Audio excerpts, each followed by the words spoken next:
like views from where his brother actually lives? I think so, yeah. I really That's think crazy. so. Hello, hello, hello. We are live. Hello, everybody. Thank you for joining us tonight. Hi, peace. It is the Steve, or not Steve. It, hold on. The Steve and Toby Show with your host. That was funny. No, man. I want to, like the Mark, Tom, and Travis show. I want it to be like the TJ, Josh, and Javi show. Yeah. But I said Steve. It's already off to a great start. That's awesome. Wait, what has a better ring to it? Tej, Josh, and Javi, or like Javi, Josh, and TJ, or are we going with Tej? Should we go TJ?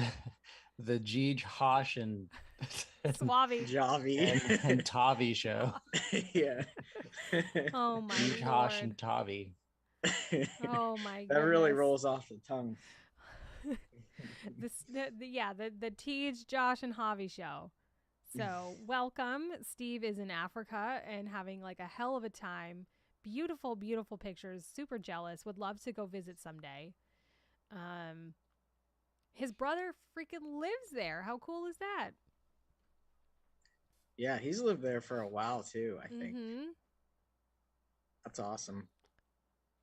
It must be crazy being in another country, away from like family by choice.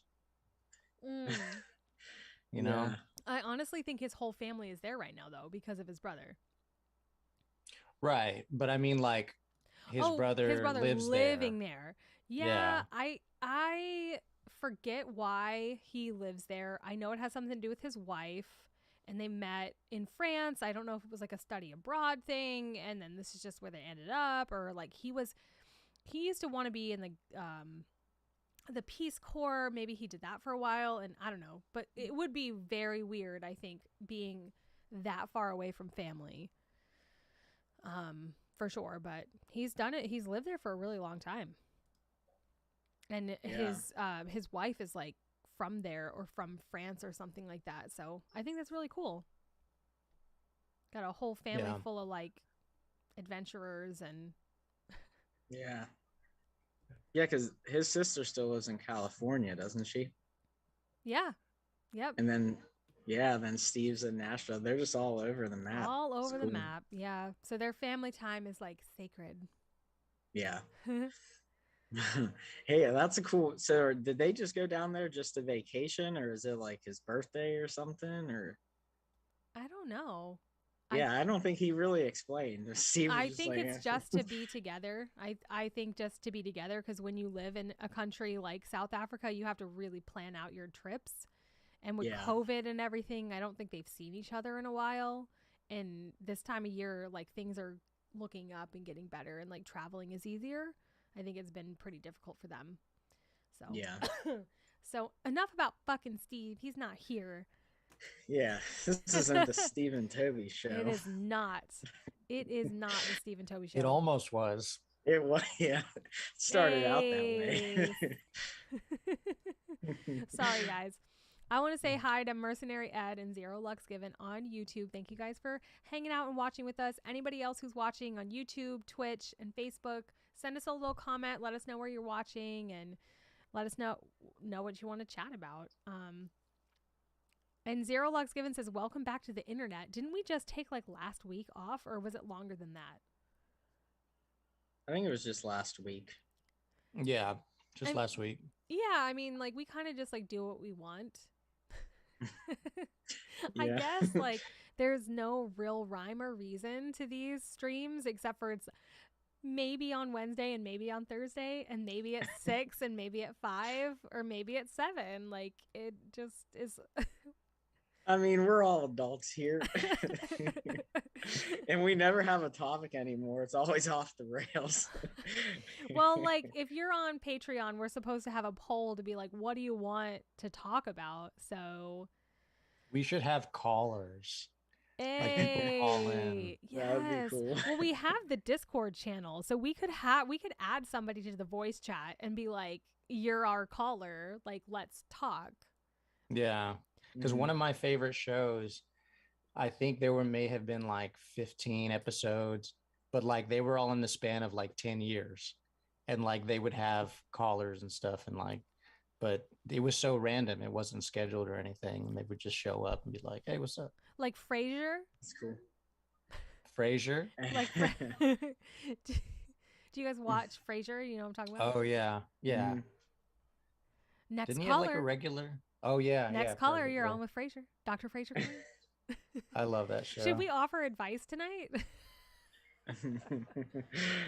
Like a therapy with the deads? I don't know. Drunken advice. Doctor Nearly Dead.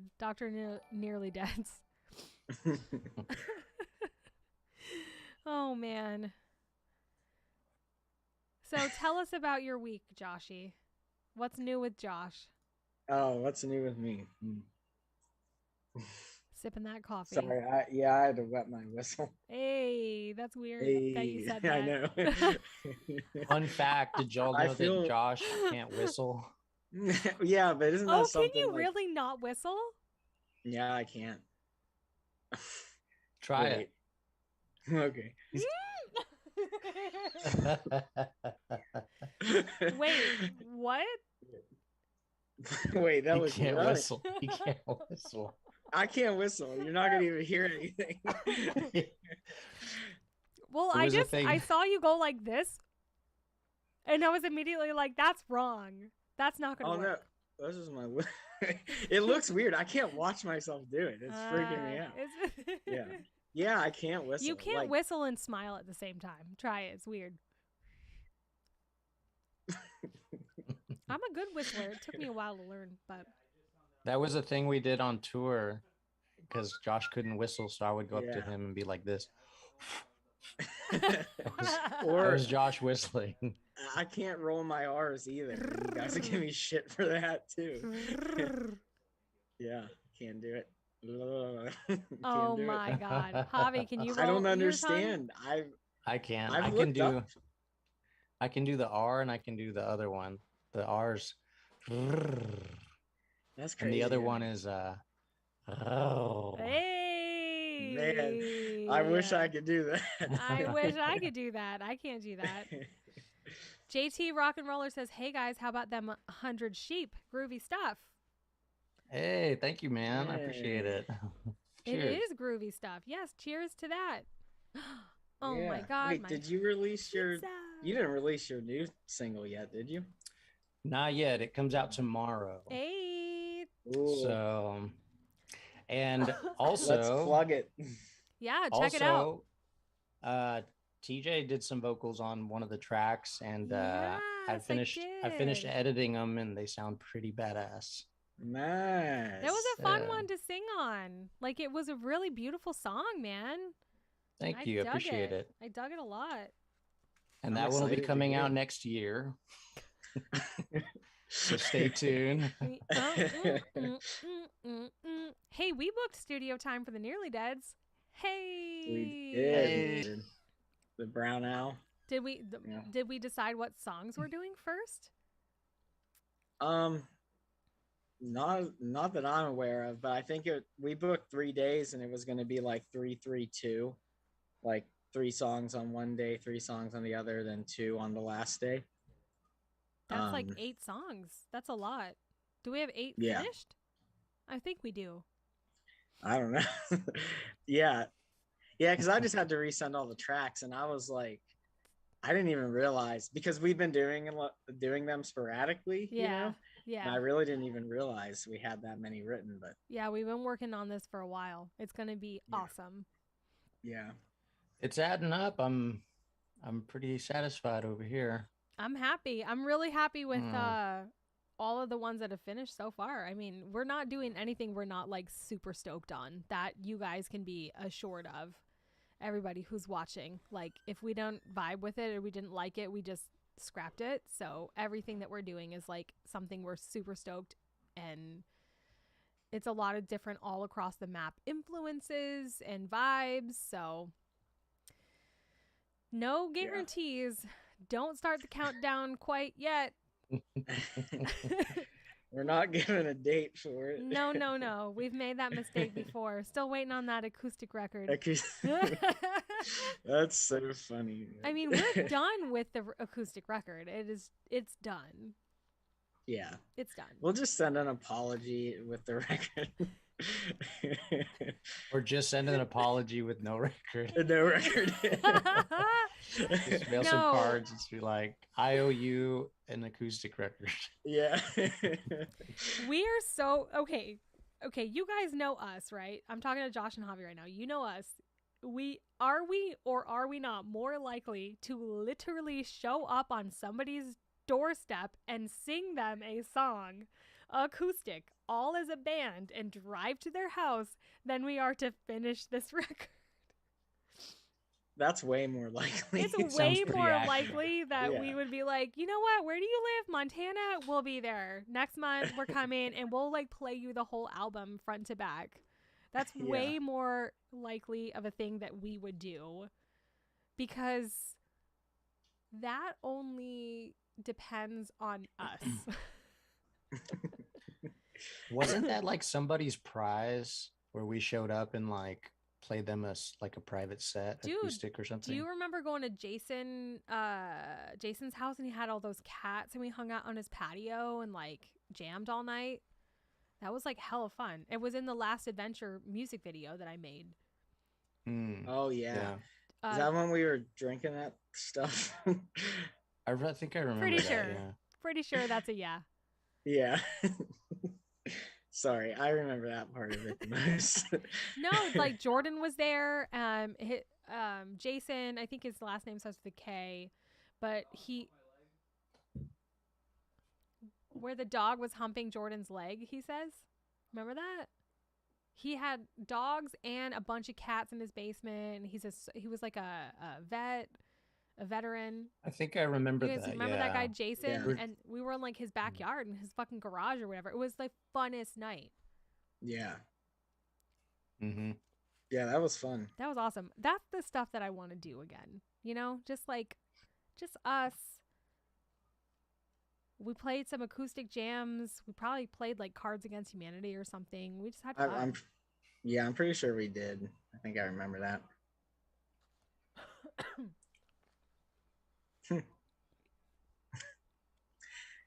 You know, cats and dogs. Well, this calls for a toast. Yep. I'm sorry. I haven't eaten anything all day. My pizza just arrived, so I'm really feeling like I'm on tour right now. Oh yeah, with pizza. The pizza. This was like a last resort. So we actually signed up for HelloFresh, and I absolutely love it. It's saving me a lot of time, but like when you don't have time to cook, it's pizza night still. That's cool. So that pizza's from HelloFresh? It's not. It's from Domino's. Oh. I didn't have time to like cook tonight, but everything else on HelloFresh has been like amazing. Like I highly recommend it. Like, I don't know. Yeah. You spend just as much on it as you would going to the grocery store, and then you don't have to go to the grocery store. That's nice. So Sean says we have to come back to Spokane, Washington.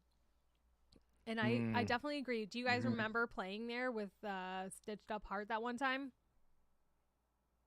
Which venue was that one? Yeah, I don't remember the venue. I remember the name though. Spokane. Uh-huh. Was that the one with that one band with the dude with the dreads? It was like some heavy. It was like a kind of a famous band in the 90s. Dope. That was in Yeah. That was Seattle. Not that one. That was like the day after the Spokane show. Okay. This was in a place called the Red Room, says Sean, which I know that you're right because it's the only place we ever played. I remember the Green Room was upstairs. It was this kind of like narrow place, and it was us and Stitched Up Heart. I don't know if anybody else played that night. Maybe some local openers. But then the Green Room was upstairs. I remember it like so vividly. It's weird because the fans were so awesome. And we haven't been back since. Sorry. All right, Yeah. what's more likely, that we're gonna come back to Spokane, or that we're gonna do the acoustic album? Oh, we'll Probably be the acoustic album. Oh yeah, the acoustic. Salt That's Nation funny. says just come to Washington. Dude, I love Washington. Like, I would live in Seattle in a heartbeat. What do you two think about Washington State? I would say that was definitely one of my favorite places on tour. Um, I know I remember things from Seattle, but I just can't remember them right now. Didn't we go somewhere really cool? I I can't remember. remember. I Studio know why 7? you can't. I know why you can't remember them, Josh. Hey, Oh, let's elaborate yeah, on that for the probably. fans. Well, let's just say that Joshua was not only in Seattle or Washington having a good time, but he was also on cloud nine. Was I? Oh yeah, we all were. Ah, are you trying to say that everyone was just smoking the whole time? I mean, Kevin, that was like Kevin. We were in Seattle, and Kevin was like, "Dude, we're in Seattle. We all have to smoke Dude, because weed was legal there." And so he went to a Oh, place and bought like a shit ton of stuff for everybody. And like that, because I remember we walked through we Seattle stayed with, with his cousin. We stayed with Kevin's cousin yeah, in Seattle, and yeah, okay. and we walked through the Seattle like harbor and the city with Stitched See, Apart. the market. We that's what did a because photo we shoot. took Yeah, yeah we took pictures there. That's what I was trying to remember. And Yeah, I remember we went to, I don't know if we actually went to Bruce Lee's gravesite, we like did. We did. we specifically did. for that, or just in general. But like, I remember like that was a highlight for me. It We was were like, there dude, with It Lives, Yeah. It Breathes. So I remember that a bunch of them really wanted to see Bruce Lee, yeah, that's probably what it Yeah. was. and his I son. But that was the most beautiful place in the world. I mean, that there was like a water tower in that park, and you could oversee the whole Space Needle and the ocean. Remember that? And the top, yeah. that graveyard, or that cemetery, was like on an island in the middle of the sound or something. It was a beautiful, beautiful place. I have a ton of pictures in my email that on tour. I need to get them all off tour and upload them because like I pretty much documented like a lot of the tour, so I need to start. But they're all just backed up on my email. Yeah, Funny. that's what I need to do the same because I know I have pictures of Bruce and Brandon Lee's like gravestones and stuff too. Like I Yeah. remember being there. Yeah, that was cool. There's so much. I feel like we've done so much. It's kind of sad because like I can't organize it in my head, but I'm glad I got those photos. So I will say, like a lot of people say, it rains a lot in Seattle, but the day we were there, it was like the most beautiful day ever. Yeah. And so I will Mm-hmm. be like, I'll always be like, man, Seattle was dope. Now Portland, Oregon, on the other hand, can kiss my ass because it rained the entire time we were there, and it was like, dude, this shit sucks. Dude, I did Yeah. not like Portland. They were really mean to me at the venue. Like, I didn't like it there. But the Redwoods, that was the coolest thing I've probably ever done in my whole fucking life. Like that night Yeah. that we That camped sort of out. always yeah, that Dude, sort of always trumps it for me is the I don't redwoods. I don't know if I've told you this story, but that night when we were camping, everyone had gone to bed and everyone was all in the van, all cozy and shit like that.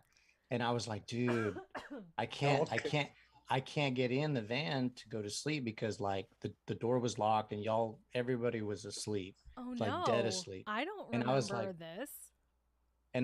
okay, but I had the cot outside. Did you sleep outside that night? Yeah. And so I was like, I slept, I laid down outside by I guess the fire or whatever we had going. Mm-hmm. And in my mind, I was like, oh shit, like there's bears out here. yeah. and And I was like, the van's locked, everybody's asleep, I'm outside by myself, there's bears out here in these woods. And I was like, no joke, inside, like just completely freaked out. And Oh I was, damn, and dude. then, I was No. like, in my mind, somehow, I just accepted it. I was like, you know what? If a bear comes and eats my ass, like, fuck it. It comes and eats my ass. That's And just like, how it is. Like this is and if this is how I go, I'm okay with it. Yeah. and to this day, that night that I had spent the night outside, accepting like my possible fate, was probably the best sleep I've ever gotten in my life. Because I was under the stars, like It out in was the open, and I so was Yeah. like, beautiful. I woke up, I So was like, beautiful. holy shit! Like it was I just do like re- another level. I do remember you sleeping outside, but I don't. You never like shared your bear thoughts though. I don't think that's crazy. You But really hell yeah, bared man. your soul. Yeah. It was But crazy. I remember that's one of the biggest things I remember when we were like on that beach, like with the black sand, Oh, like the black oh sands. my God. I remember seeing a bear print though. Do you guys remember seeing like a paw print? God. No. Yeah, yeah, I remember that. No, dude. There was No. probably a bear close by, but we were just like having a good time. So I don't know if you guys remember this place, but it's a city in Northern California. It was while we were doing the redwood stuff. It's called Crescent City, and it was just this tiny little I remember it. place I remember it. that still to this day is like probably my favorite place in the entire country, because it was just like it was its own little thing. It was overlooking the ocean, and it was just like it's so crazy. It's just so like Beautiful, you wouldn't, clean, green, just fresh air. yeah, you Yeah, wouldn't think that I don't know, it was just crazy to me. I I love remember. this. I love that we're talking about these memories. These are great memories. Yeah, I remember. Because didn't we stay with like some of Kevin's family over that way? Like they had that Yes. nice house, like in it was like in Yeah. the They were like trees. around Yeah. like a Tahoe, I think, like that Yeah, area. Like Idaho-ish or Well, something. yeah. I think that was a different tour. Like Oh. I'm pulling up Crescent City. Okay, so here's why we remember Crescent City is because we had to get a spare tire there. Do you guys remember that? Mm. Mm. Like we needed a tire and then we were like, "Oh, we'll just um drive up through the redwoods." Or maybe that was like the opposite. Like we had driven through the redwoods and then like blew a tire or whatever. I don't know. I remember Kevin's like his family though, but like where's Crescent City? It's Northern It's like right California. here. Like if you guys can see, it's like boop, right on the water. Yeah, Boop, Mm-hmm. right on the beach. I remember that place. We absolutely got a tire in that city because we were late to the show in Portland and that was why they were mean to us. Mm. wait, is that? But that's not the same show that the tire just flew off, was it? That I feel When like when remember Hobby, when you were driving, I was co-piloting, and I remember to see the tire flying around. No, actually Holy that might have been it. Yo, Right? I was driving. The You tire don't flew remember off the that? trailer Yeah, the Oh. and trailer. it fucked up the back of the trailer. Like the whole Yeah. what's that thing that goes over the tires? The Oh, wheel the well. like Yeah, yeah. yeah, Jordan remembers. He was there. yeah. Yeah. Because we And had he was yeah, so mad that his band didn't want to go see the redwoods and they didn't camp out with us or do any of that stuff. They just went straight to the venue because they wanted to get voodoo donuts oh in Portland. Dumbasses. yeah, because we got to use. They're not a band so- anymore, so who really Didn't we came get out to- on top of that one? Didn't we get to use their gear because we couldn't get our trailer there? Where was the trailer? You're so right. Where was the Yeah. trailer? At the tire place. Yeah, we left it there. We left And then yeah. it was like super muddy and shit too. Like it was Oh, raining because it rained all the time, Mm. right? That was a different show. Okay, I'm mixing up two shows, but I do remember using their gear because we couldn't get our trailer there. Okay, babe.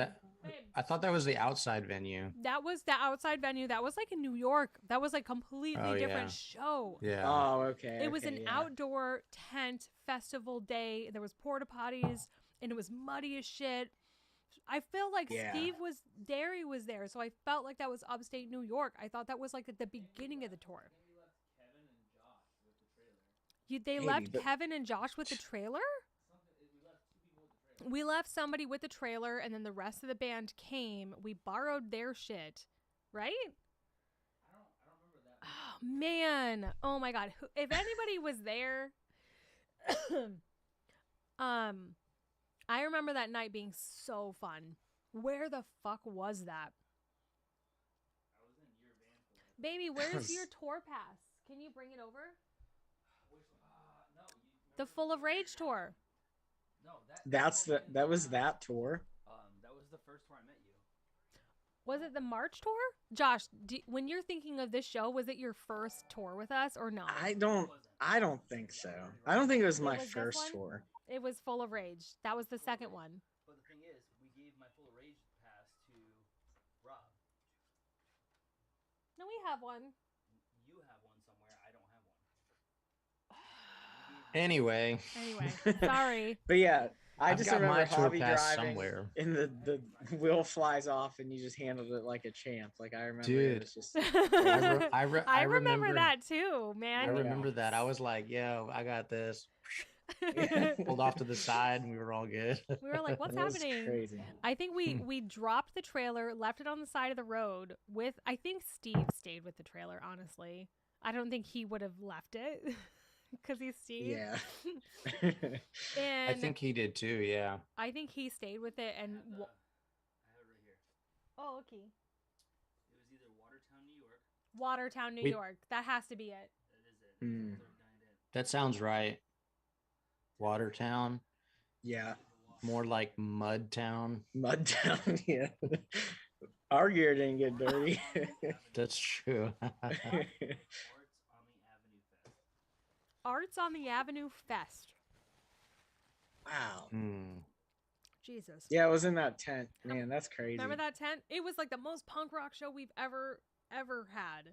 It was muddy. It was punk. People were like jumping. And the reason it was punk is I think we played with like no tracks and like no lead.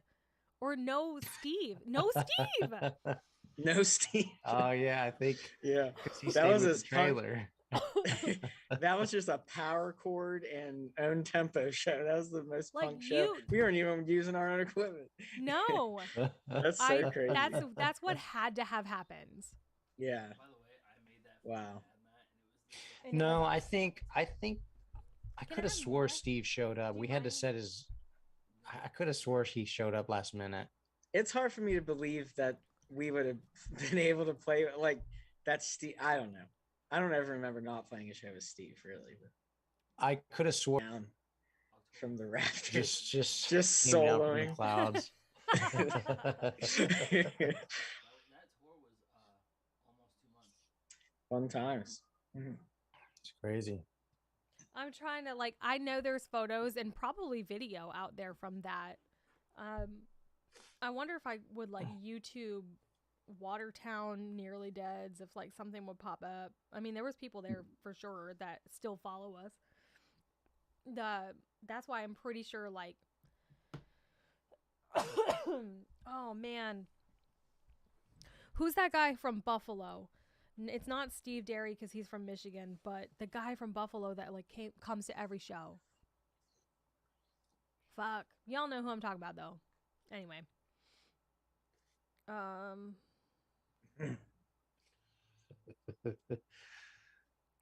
This is a fun stream. Yeah. Yeah, we don't have the fun police here.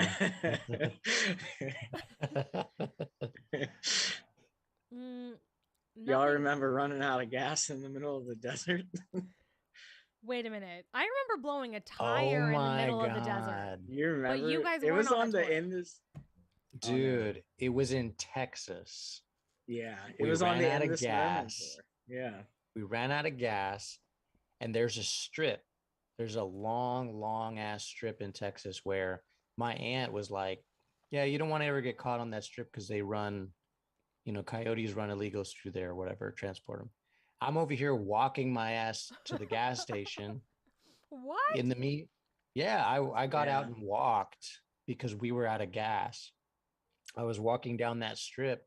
I was like, this blows. And then like you guys were in the No van wonder waiting. you don't want to tour ever again because that's your memory.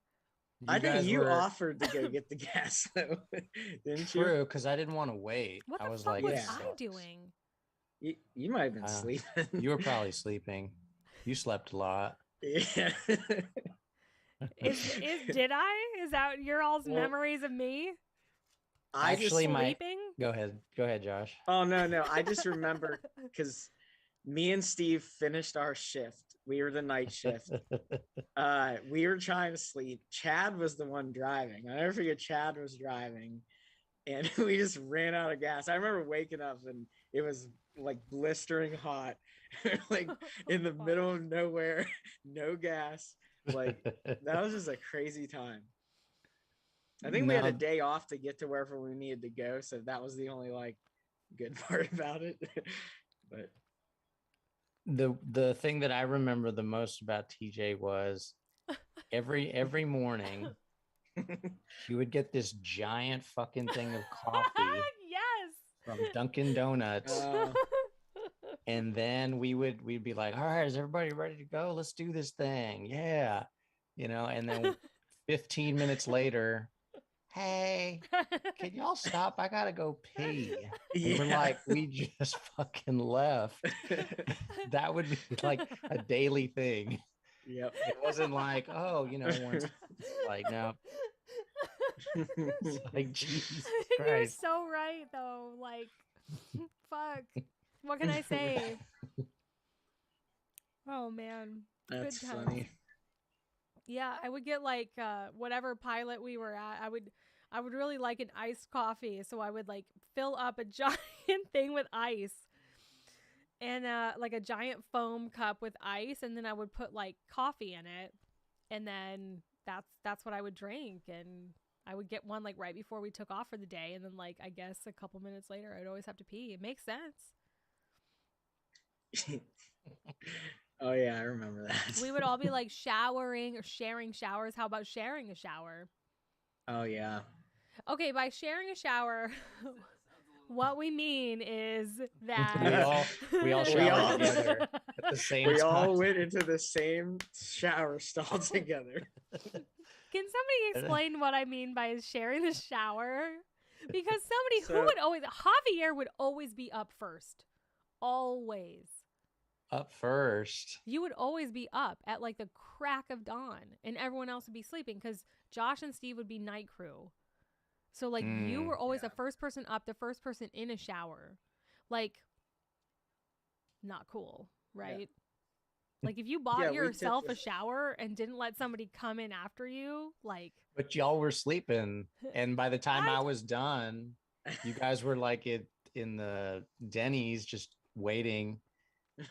And I'm like, hey, good morning. sorry, like you would be guys. on the phone with Amanda. You'd be on the phone with Amanda already every morning, eating like 2 hard-boiled eggs out of the package.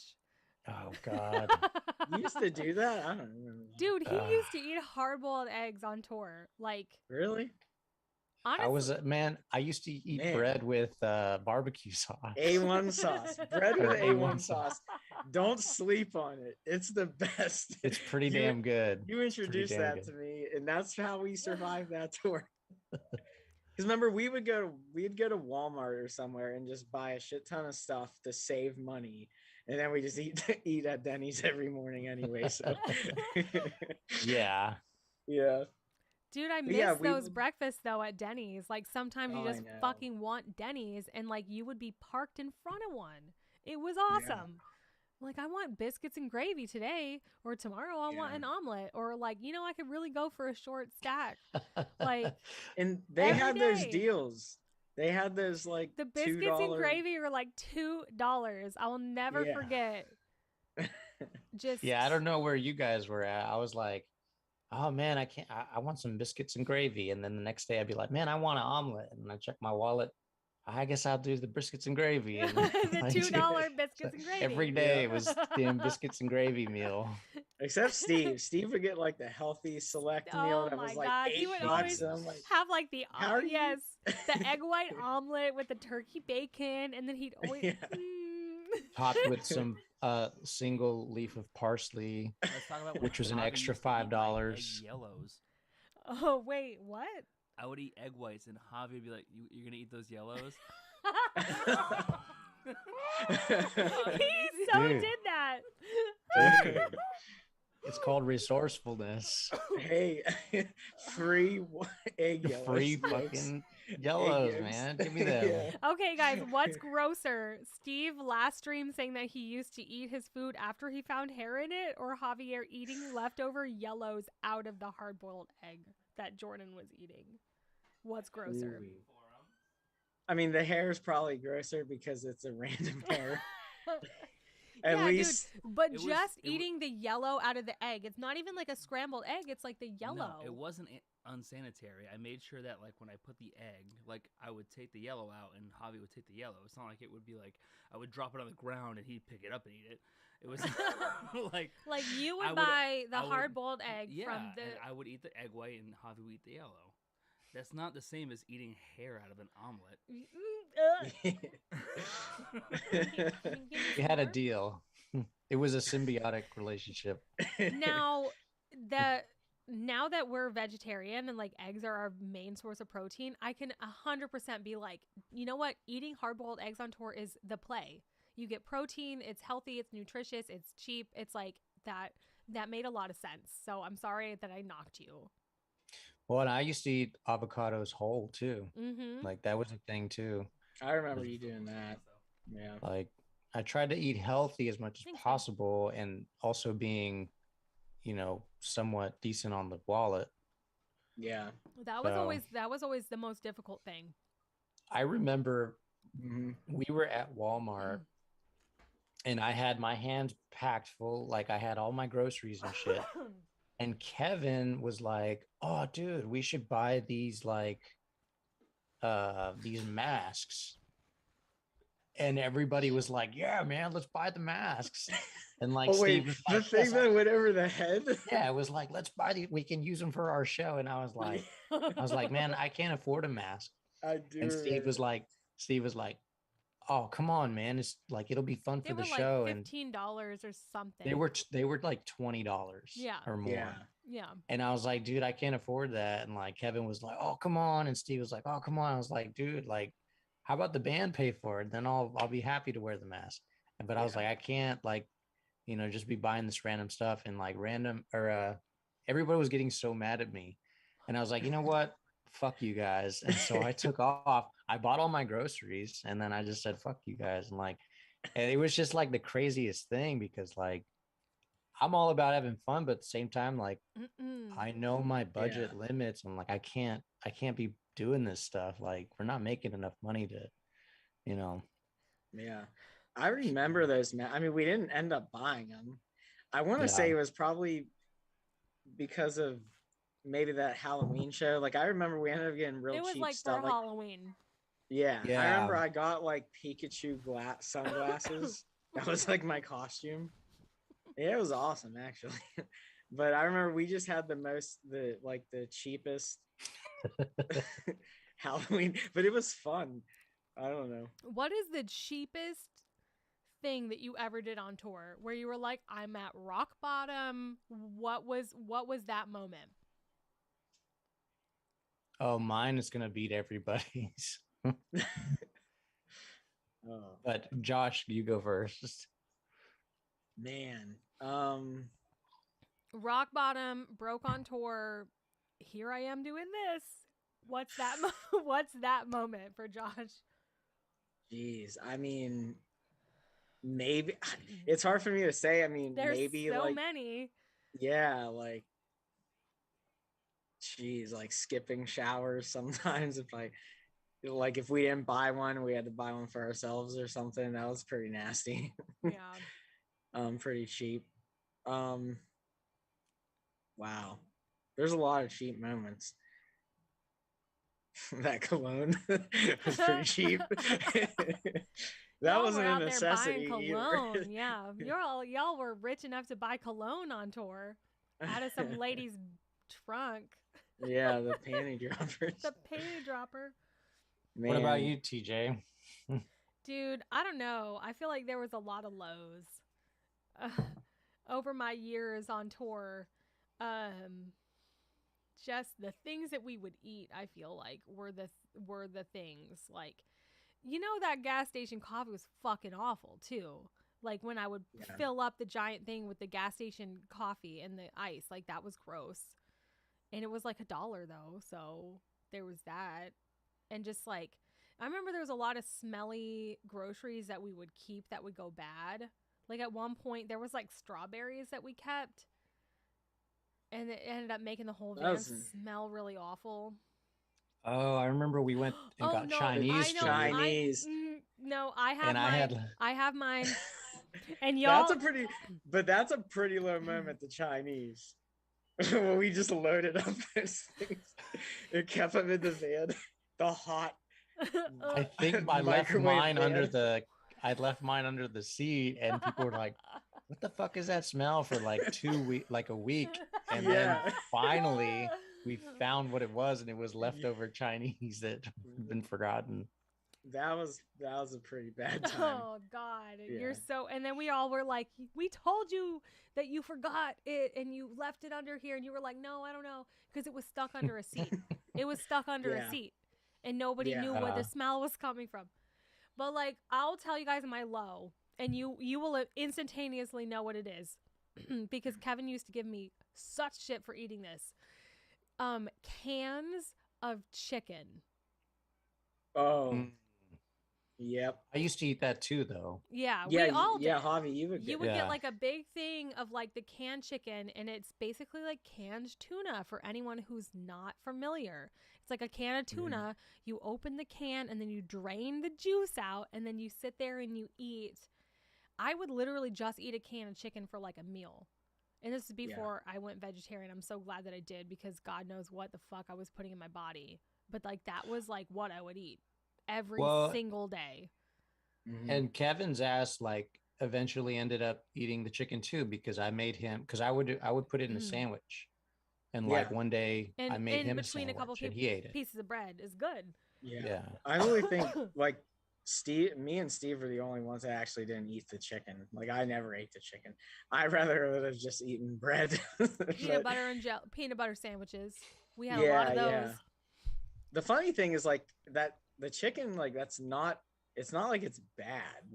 I think it's just the idea. I mean, maybe it is, but I don't think it's like what like buffalo dip's made with and stuff, you know, like the canned chicken. The only bad thing about the canned chicken is like it's kind of like asparagus. Like normal chicken, you cook it, you eat it, nothing happens. That's true. Canned chicken, you eat it, and then you go take a piss, and it smells like canned chicken. And you're like, God damn. I'm glad I never ate that chicken. Oh my God. Oh okay. My God. So Milo, I used to drink a lot just because I guess I hated myself. But Milo was, I never wanted to buy cigarettes. And so I would always bum off Kevin. And if he didn't want to like give me any, or I couldn't find any, like I would go like scouting the streets, and like if there was a half smoked cigarette on the street, like I would just pick it up and be like, yo, check it out. Yep. And so that was probably my like low point. That probably tops everything. Homeless people do. Yeah. But I remember you doing that, man. When did you smoke? I used to smoke. Well, I started smoking at 19, and Did then you I hide it? stopped. You must have I hid stopped. it. Well, I stopped for a while, and then it became like only when I was around other people that smoked. That's when I would feel the need to smoke, or if I was drinking, I would want to smoke. But other than that, like I don't ever have the craving to. But it's like a social thing, or Mm. it's a lot easier to start a conversation with someone when you're smoking, when you're both smoking, because then you're just like, oh hey, blah blah blah. I don't remember you smoking on tour ever. Because I didn't ever buy it. I wasn't gonna spend my money on cigarettes. Mm. I didn't want to buy it, Oh and I my was just God. like, Remember Kevin rolling cigarettes? Oh my God.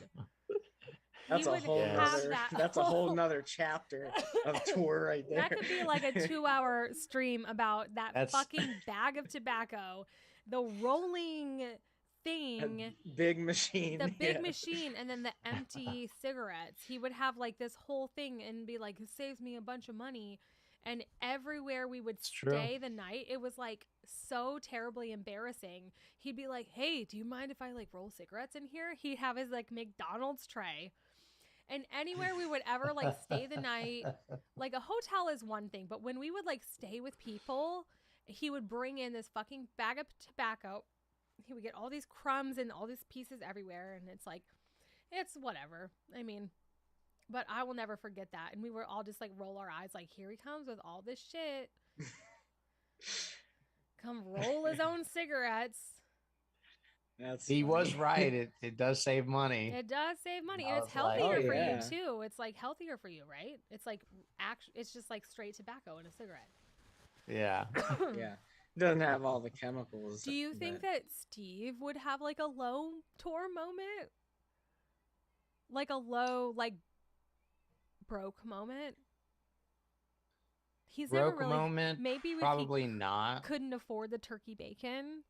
He's But always there's He had to get regular bacon. but there's low moments. I would imagine there's a few low moments for Steve, like aside from the brokenness, like I'm sure there were things I'm where he sure was like, standing with the fucking trailer when it blew a tire on the side of the road was a low for Steve. That was. I'm sure that was a low moment. He's always been like the dad, and I called him Stingy Steve. You guys know this. And Stingy Steve. Stingy Steve, and it's always like whatever is A to B, that's the path we're taking, right? Like it was never about like, oh, like the band wants masks or the band wants Taco Bell tonight. It was always like, no, we don't have money for that, whatever. Like he was that guy. And like honestly, he's probably the reason that we are still a band all these years later. So I can't knock him for Very it. true. But we can definitely like make fun of him for totally being like the dad. Like he kept us all on budget and on time. Do you guys agree with that? Yeah, I agree with it. I mean, I think there's good reason for it though, Oh, He yeah, I was mean, like- I'm glad, somebody's like- got to run the business. Yeah, I while the mean, rest I'm of glad. us go. I mean, I enjoy the professionalism part of it and like the organization part of it, and Steve is just definitely able to like steer that ship for sure. And it kind of made it when we did have that little bit of extra to go through Taco Bell drive-through. Dude, That was like the best though. best night of Yeah. tour ever was when the band Yeah. paid for Taco Bell. Yeah. That was the best. And Taco Bell for 5 people, you guys, cost like $20. And that was like a highlight of our life when the band Yeah. would pay for that. That might be a low point as a That's- as a unit. Yeah. We were so thankful for Taco Bell. We were like, yes, I remember like I would be in the back. Kevin would be already fucking snoring. I would be in the back and I would like sit up and I would like bang the top of the van. Like I would be like, woo, like Taco Bell, like Dude. boom, boom, boom, boom, boom. Like we would all His just ass- while out. His ass would wake up from a deep sleep if he found out that we were getting Taco Bell. He'd be like, yo, here's my order. And like, Cheesy potato griller. Yo. like he would be snoring and then Taco Bell, oh dude, like, hey, Steve, get my order. That's funny, man.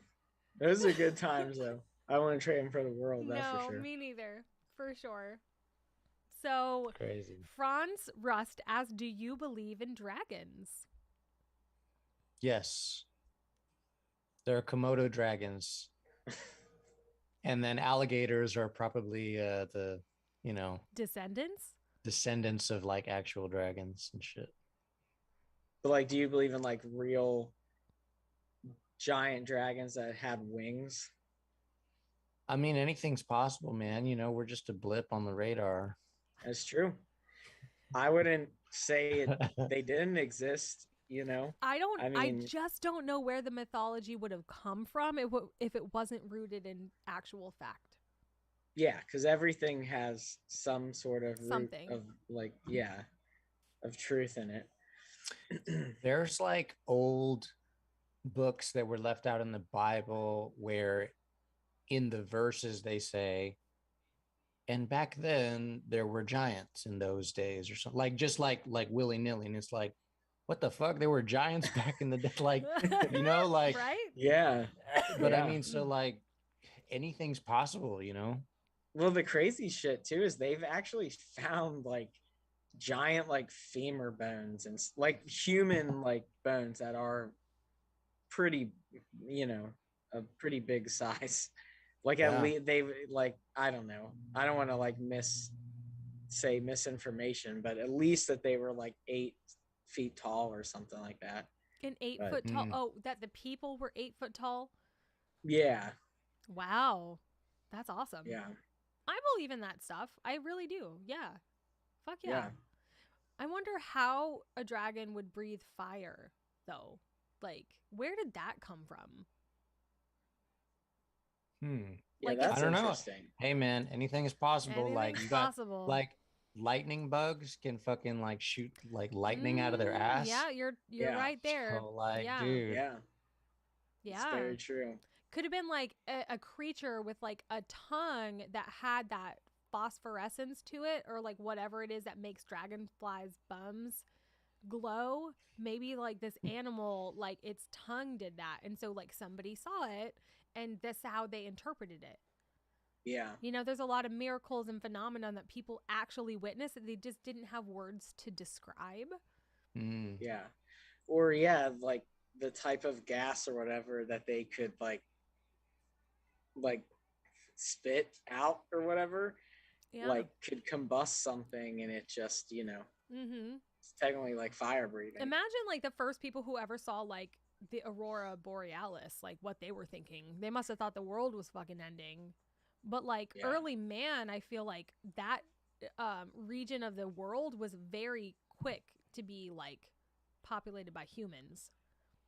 So they must have known about that. So I feel like a lot of the anyway, I've never seen the Northern Lights, but I would love to. That's like my Yeah. bucket list Yeah. thing that I really would love to see. I want to go to Iceland and like stay in one Bucket of those list. cabins. Yeah. Yeah. What's everybody's top 5 bucket lists? I I mean, would love this.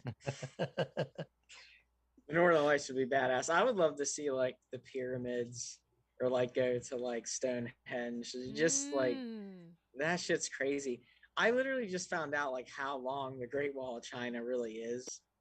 That was like that's like man-made. Like how's it that long? It's like 12,000 miles or something. you can like Okay. see it from space. God yeah, dang. I mean that shit is crazy. But yeah, I don't know. Really, my bucket list is just to see all like the world wonders. You know? Mm-hmm. Um, but Can you imagine being a worker that worked on the Wall of China and be like, man, I don't know why the fuck we're doing this, but goddamn, like it pays It my did- salary. Like, didn't even keep the Mongolians out. Like it's fulfilling. It's getting me to where I want to go to pursue my passion. So Dude, like can hopefully this we- wall like means something to somebody one day. Dude, can we make a pact right now that we'll all go see the Great Wall of China together someday? I mean, I'm down with that. I'd be down with it. Yeah. Ooh, brownie. Okay. So they do those like those tour packages where you can be like tour of China, the Great Wall of China, 10-day, blah, blah, blah, all inclusive for like, I don't know, a couple $1,000s or whatever. Like, we should all do that. Yeah.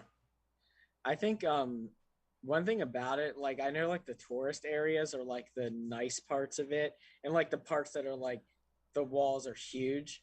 But Yeah. I think it would be even more interesting if you could somehow travel to like deep in the woods and risk your life to see like the shittiest parts of the parts that they didn't keep up with, you know, and that are real small, because there's parts of the wall that are only like 5 feet high because of just how it goes and stuff.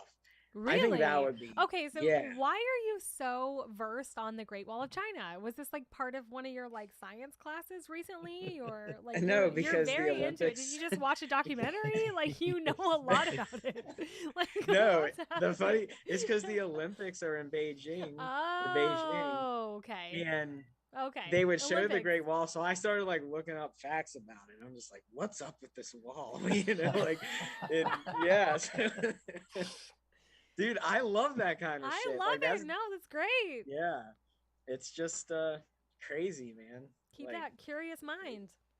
yeah, Dude, I've never known this much about the Great Wall of China. I didn't know it was only 5 feet in some places. That sounds yeah, crazy. yeah, That's crazy. Yeah. yeah. It's so crazy. It was like I had to stop looking into it because sometimes you blow your mind too much. And you're like, I can't comprehend it. You know. Josh What is what like, what made you stop? You were like, okay, this is too much. I have to stop learning about the Great Wall of China. What was that? Absolutely, that's definitely what it was. I just can't read anymore because I kept having more questions. Like how did they convince like I don't know what like the ruler in China Aliens. was. Aliens. Aliens. Yeah, but just Aliens. over aliens. Aliens. But like over decades and decades, how are they just keep building it till it's 12,000 miles long and you can see it from, it's just like crazy to me. You know? Like I just had to stop. I was just it's like, like, I Dude, can't people even, get We're- people to do way weirder things. yeah. And I'm sure, yeah, like I'm sure there's You know, definitely like darkness to it. Like I'm fuck. sure it's, yeah. I mean, I'm sure there's like bad stuff involved in how they got those workers to do that, you know, but it's just crazy. I don't know. Dude, Then there's the pyramids. that's 100% Aliens. aliens. Dude, Yeah. 100%. What Yeah. do you what's your thoughts on the pyramids, Javier? that's totally slaves. Slaves built that shit. The Hebrews for the Egyptians and shit. My Mhm. question is, what's inside of that? You know, like I'm sure people go inside of it, but like, I don't know. The whole thing trips me out. It's all I've Yeah. watched. What's that? Pyramids, and Mayan pyramids too. They're so Mm. fascinating. Like Yeah. the ancient alien theory, it kind of in a nutshell is like, why would people in the Yucatan and Mayan culture and people in Egypt all be building this same structure with a similar purpose of being like I want to say sarcophagus, but I mean like mausoleum, or like this you put your dead bodies in there so they can like go to heaven, and like they did all these weird human sacrifices. Because like, you know how like sometimes you'll get an idea and you'll be like, oh, this idea is mine, and then like maybe Somebody a year else later thought of it. somebody It else thought of travels. it. Yeah. Yeah. Like, so somewhere the thought was presented to me as, we don't have the ideas have us. So like there's this giant fucking idea ball, and it's like we tap into it every now and then. Like Yeah. we don't come, it's not us, it's like we're allowed to be a part of the idea. Yeah. Yeah. You know what I mean? Totally. So like, Yeah. Like it's But But I like, think we're like we're it's an all like energy. linked. Yeah, and we're all linked in a way to where those same ideas can spark in our brains. I feel like from that ball. I'm sure, yeah, I'm sure Yeah. people were like, oh yeah, dude, like what happens when we die? Fuck, I don't know. Let's go kill somebody. Like, let's go find out. And they did that in, you know, different I countries. mean, they had to open up a body eventually to see what's going on, you know. I mean, dude.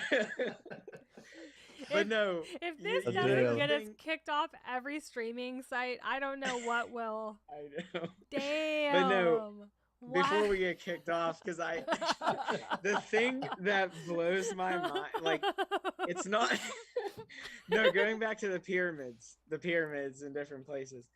It's not how it was constructed that blows my mind. It's the how accurate it is, like on such a Mm. giant scale. Mm. Like they're lined up, like it's just crazy, like how they could make something so accurate without like, it's just crazy. I Do can't you even think it's a explain it. coincidence that they line up with constellations and that you can see certain stars through certain windows, or do you think that's a coincidence? I don't think it's a coincidence. It's, I don't know. Sometimes I don't believe in coincidences. I just feel like things are on a larger scale, you know. But pretty philosophical, I know. you know. But that's a pretty major coincidence in that they're just so accurately built. It's, I don't know. Okay, You know so what Every I? side I'm is the sorry. same. go ahead. Javi. Go ahead, Javi. What were you gonna say? Yeah. I think it's all like maybe it will make sense in a musical context, but it's all like music. It's like as long as you use the chords that are allotted in this key, it'll always make sense. Mm-hmm. So it's like maybe that's kind of what it means. It's like there are no coincidences because you're using what's provided for you, and There's it all only makes sense. so many frequencies. Like Yeah. Yeah. Western music has like a 12 tone scale. Eastern music has like 24 tones. They have microtones and all this thing, but still and there's an infinite number of frequencies in between each microtone. So, but as a society or as a people, we have agreed like these 12 sound the best.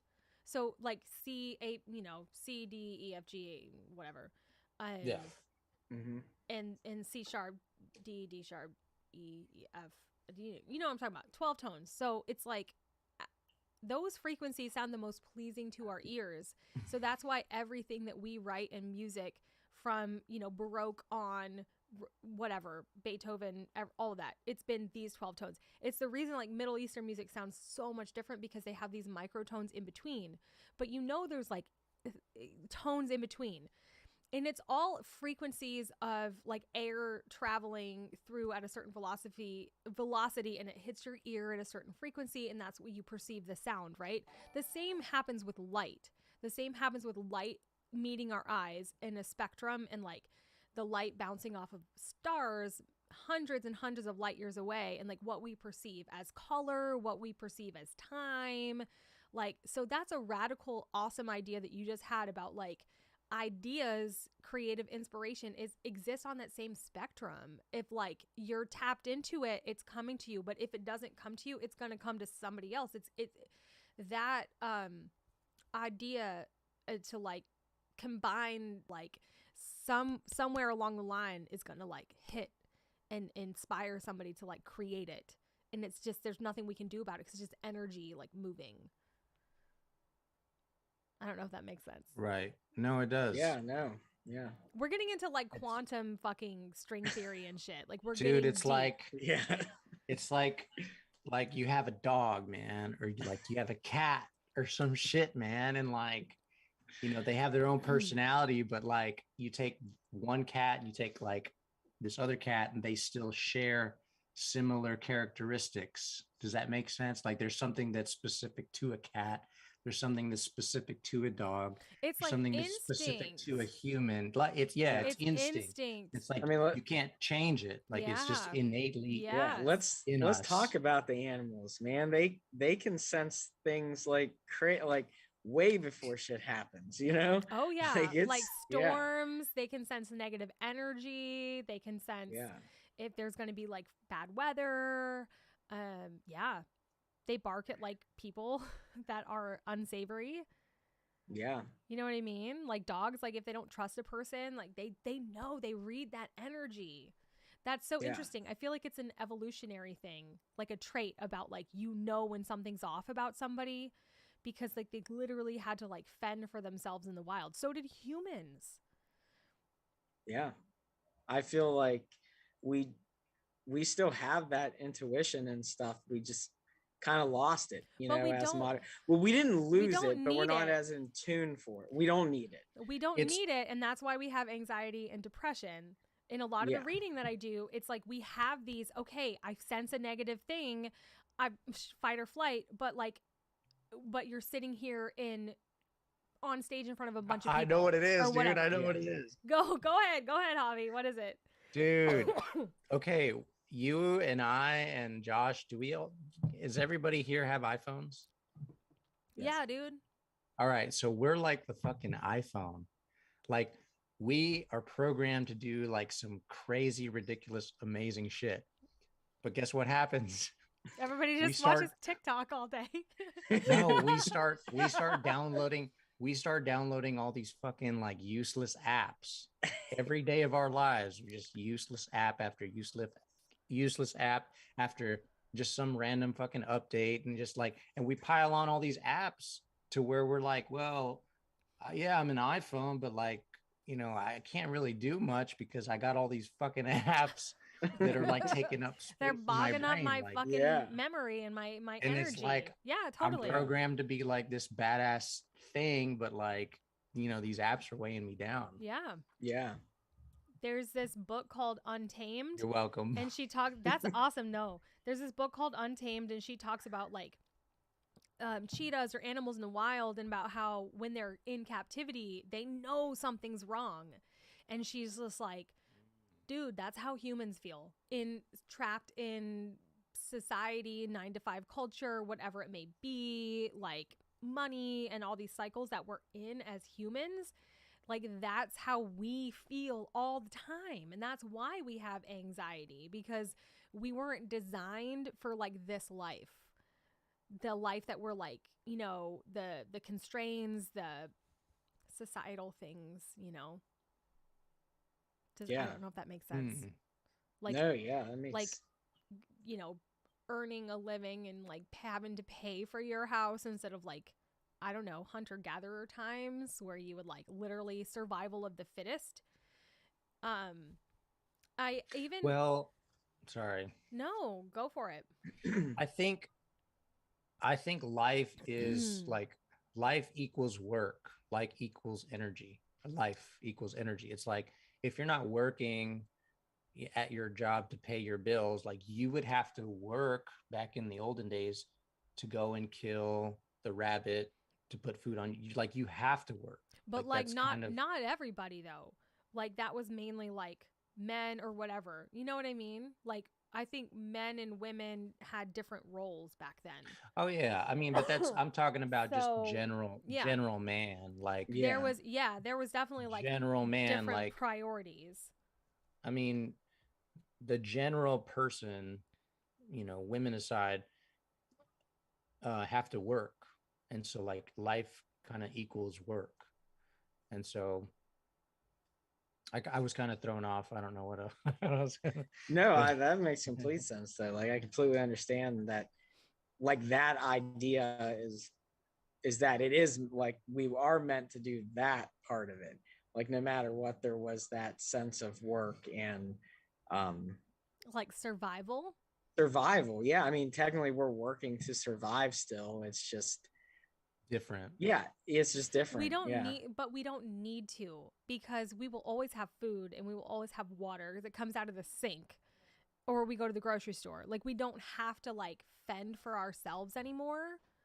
It's not like you're gonna die. Yeah, I mean exactly. it's like you're not yeah. gonna die if you don't go. What is that? A Riesling?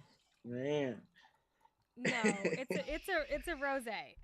Nice. I'm so sorry that I It's have. not Josh Rosé. but It's not Josh wine. See, that's unacceptable. I apologize for the fact that I keep coughing. I do want to give a quick. This is a great conversation, by the way, you guys. I'm really liking this. Very philosophical. I feel like Steve wouldn't be able to handle this. He would say some like, I don't know. We love Steve. He would contribute in a meaningful way. I will say that he would. He's always good to talk about stuff like this with. Steve's great. Steve's great. Like, you can talk to him about deep issues. I think what happens is the environment has to be right for Steve. Like, if he's in the right environment, he's free to talk about stuff. But if it's a kind of an environment that's different, it's maybe not like, he may not be comfortable. Yeah. If that makes sense. He's getting more comfortable with stuff now than I think he ever was. Yeah. I feel like it's the subject matter. Like, he would have definitely had some stuff to say about the work subject, but when we were talking about dragons, I don't think he would have wanted to talk about that. He would have been like, they're not real. Yeah. I want to bring it back to a couple of comments. Oh, no, this hoodie is not merch. I bought it from a store called Die With Your Boots On in Salem, Massachusetts. I will be there next weekend for my birthday. It says as above, so below. Oh, it says shit. So below on it. That's some nice cool. Satanism shit. It is. As the universe, so the soul. It also says on it as well. And let's see. We already talked about dragons. Do you guys have new merch? We do have new merch. It's thenearlydeads.merchnow.com. I don't know if there's beanies on there, but we will definitely work on that. I want to give a shout out to Doolin. He says he's having a rough time of it right now. Can we just give some love to Doolin, you guys? What's going on, Doolin? Share it with us. Yeah, dude. If you want to talk about it, we're here for you. We'll give you our expert drunken opinion. I mean, I'm just sipping on coffee. Yeah. Josh, 1 out of 3. Josh is doing the best out of us right now. I want to be drinking. Hey. I'm gonna use the restroom, and then I'll be back for the advice. For the advice. All right. Didn't we have like a whole stream about the bad advice that we give? Wait, did we? Didn't we? I don't know, man. What bad advice did we give? Like, I feel like not bad advice, but like, you shouldn't take our advice. You shouldn't take our advice. That was when Steve was here, though. Bucky. Yeah. Hey Richard Powell, thanks for catching up with us on YouTube. Like, let's see, Der Slesher says, how are you guys have 70,000 subscribers and 4 viewers? I have no idea. Like, it doesn't make sense to me. The only thing I can think of in any of this is that when we released Never Look Back, it was like 10 years ago. And like, if we had been doing stuff like this 8 years ago, we would have had like hundreds of people watching, but who knows where all those people are today. A lot of them are still with us, but like, I don't know if people like really vibe on the YouTube live like they used to, but like, I don't know. It's weird. We have a lot of followers, but like the interaction on new social media it's so much less than it used to be years ago. Yeah, like I want to say maybe it has a lot to do with the algorithm or maybe money, like it's always the root of a lot of that stuff. But because when you look at like our they streams, want you to pay for like reach. Right? Yeah. Is that what you mean? Like when you look at our streams and our views and stuff of that nature, it's pretty on par with our fan base, Yeah. I'd say. But then this is just like hidden. I don't know. It's like hit and miss with streaming. It's like you have to be like online at the right time to like see the thing and da-da-da-da-da. Like, I don't know. And I feel like a lot of our followers are really just honestly from a lot of years ago. Like we had 60 something subscribers like 10 years ago and have had the same amount of subscribers for so long. So not all of those people are going to be as active on social media. Like, I follow a ton of people on YouTube. Do I ever watch any of them when they go live? No. You know? That's true. Yeah. Everybody's busy. We're I all never fucking watch. busy, man. Yeah, like I never. I mean, it sucks because it's what we're doing. We want people to watch us, but I never watch live streams ever. You guys are getting like such like the special I know. fun thing that we do, and like you're in on the secret, which I love. Like, we're so open in these, and we just like so don't give a fuck, and I kind of like that. Did we ever hear from Doolin? We heard from Doolin. Doolin said, oh my god, where'd it go? Oh, Doolin, where are you?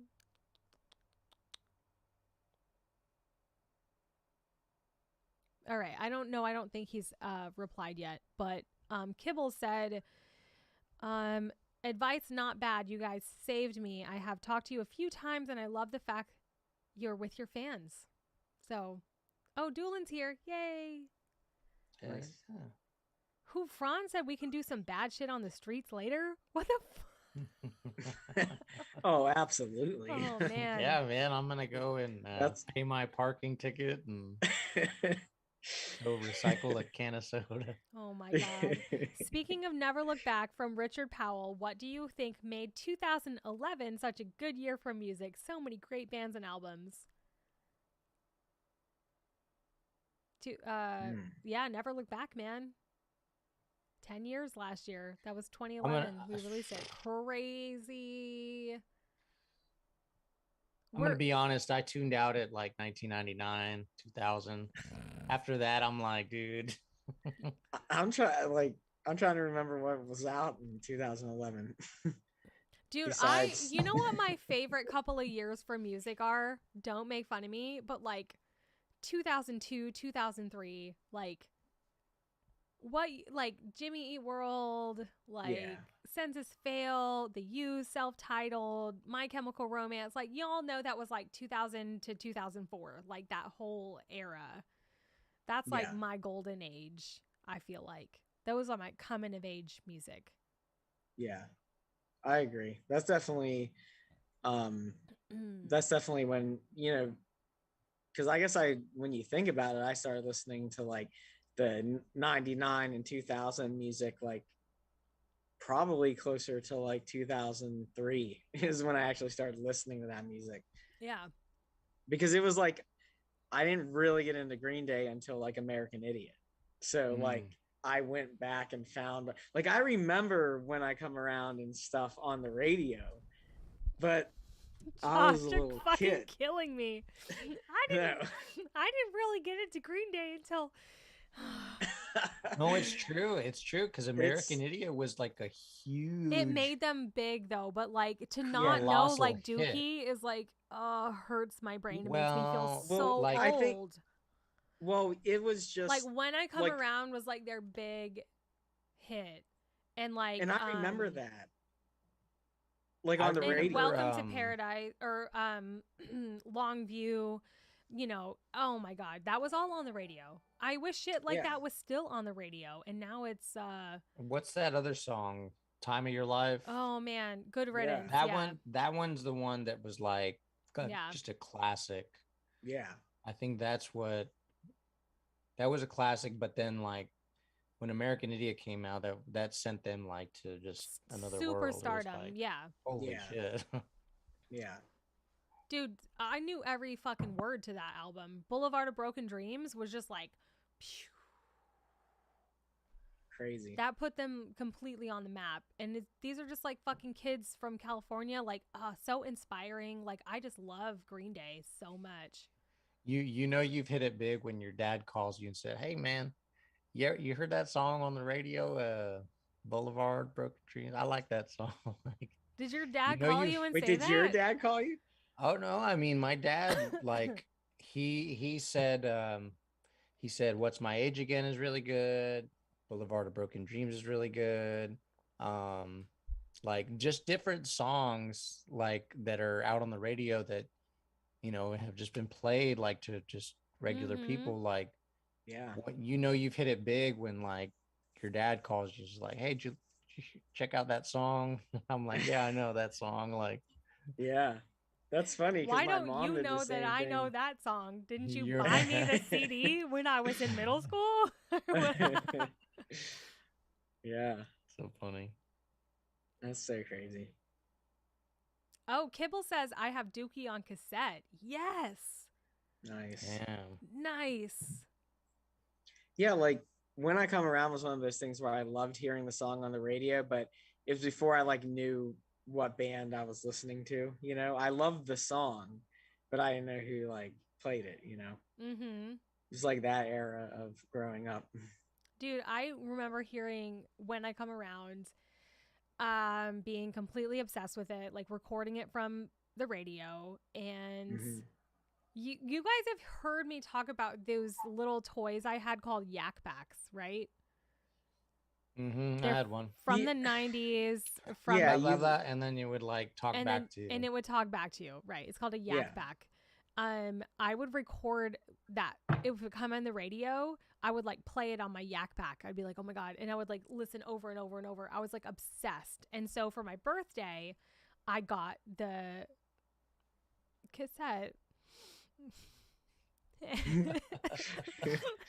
I'm pretty sure it was a cassette because I think my first CD was Chumbawamba Tub Thumping. So Dookie was Yes. 100% awesome. a cassette tape. God And dang. I remember listening to the rest of the album and being like, holy shit, there's so many swear words. And my parents took it away from me. Oh, Because of like all the other songs on it, it was like so many swears. And like I was young, so they were like, you can't have this. So, yeah. And then I got Chumbawamba because I guess I loved Tub Thumping. that's awesome. I guess I fucking loved that song. I remember showing my uncle Happy Holidays, You Bastard. It's Christmas You Eve and I've showed your only uncle wrapped that two. song? It's Christmas Eve and I've only wrapped two fucking presents and I hate your guts. And he was like, do your parents know you have this? And I was like, yeah, they bought it for me. And he was like, oh. Dude, I remember getting Enema of the State, and I only knew all the small things. It's such an innocent song. Oh yeah. Playing it for the first time and being like, I didn't know what an enema was for one when I got that album, like, and I mean, it was the edited version, but even the edited version, you knew like they were saying some shit. But so Dude. crazy. So after I convinced my parents to buy me Enema of the State. Best Buy. And like, can we paint the picture of Javier's parents? Just they're so sweet. His father is a rancher. His mother is like makes them Catholic. Yes, very sweet and caring and very like okay, mijo, you want the enema of the state? Okay, we'll buy it for you, and would never think twice. No. She was like, with the girl with boobs and the it was glove. a porn star. Yeah. Porn star on the front, dressed as a nurse with a glove, and she's like, I'm about to stick this finger up your ass. And she looked at me and she was like, I'm not buying you that shit. And I was like, Mom, please.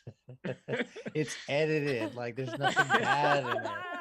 And so reluctantly she bought it for me. But that's not the kicker. The kicker is when we were at Best Buy and I saw Blink's Mark, Tom, and Travis show. And I said, hey, can you guys buy this for me? Because I love this band. It's my favorite. And so they bought me the Mark, Tom, and Travis show. And my mom was like, okay, like I want to listen to some songs.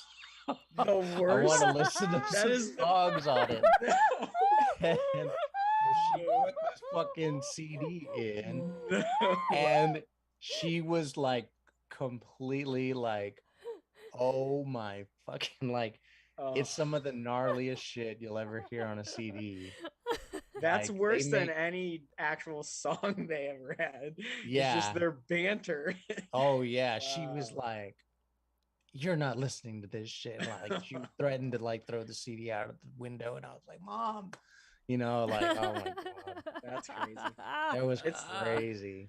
it's so funny because like my parents surprised me and got me Enema State when I was like 10 years old or something. And I to this day I'm just like, what? Like they literally went to Okay, the store, let's. picked up a CD that had that cover for their Dude, 10-year-old okay. son. Dude, Josh, I don't know if you know this, but your parents are fucking cool. And there is Oh yeah. no way that they weren't like super fucking awesome when they were like our age. So they were just like, yeah, we're gonna buy it for him. Like we're He'll just be gonna fine. he'll be fine.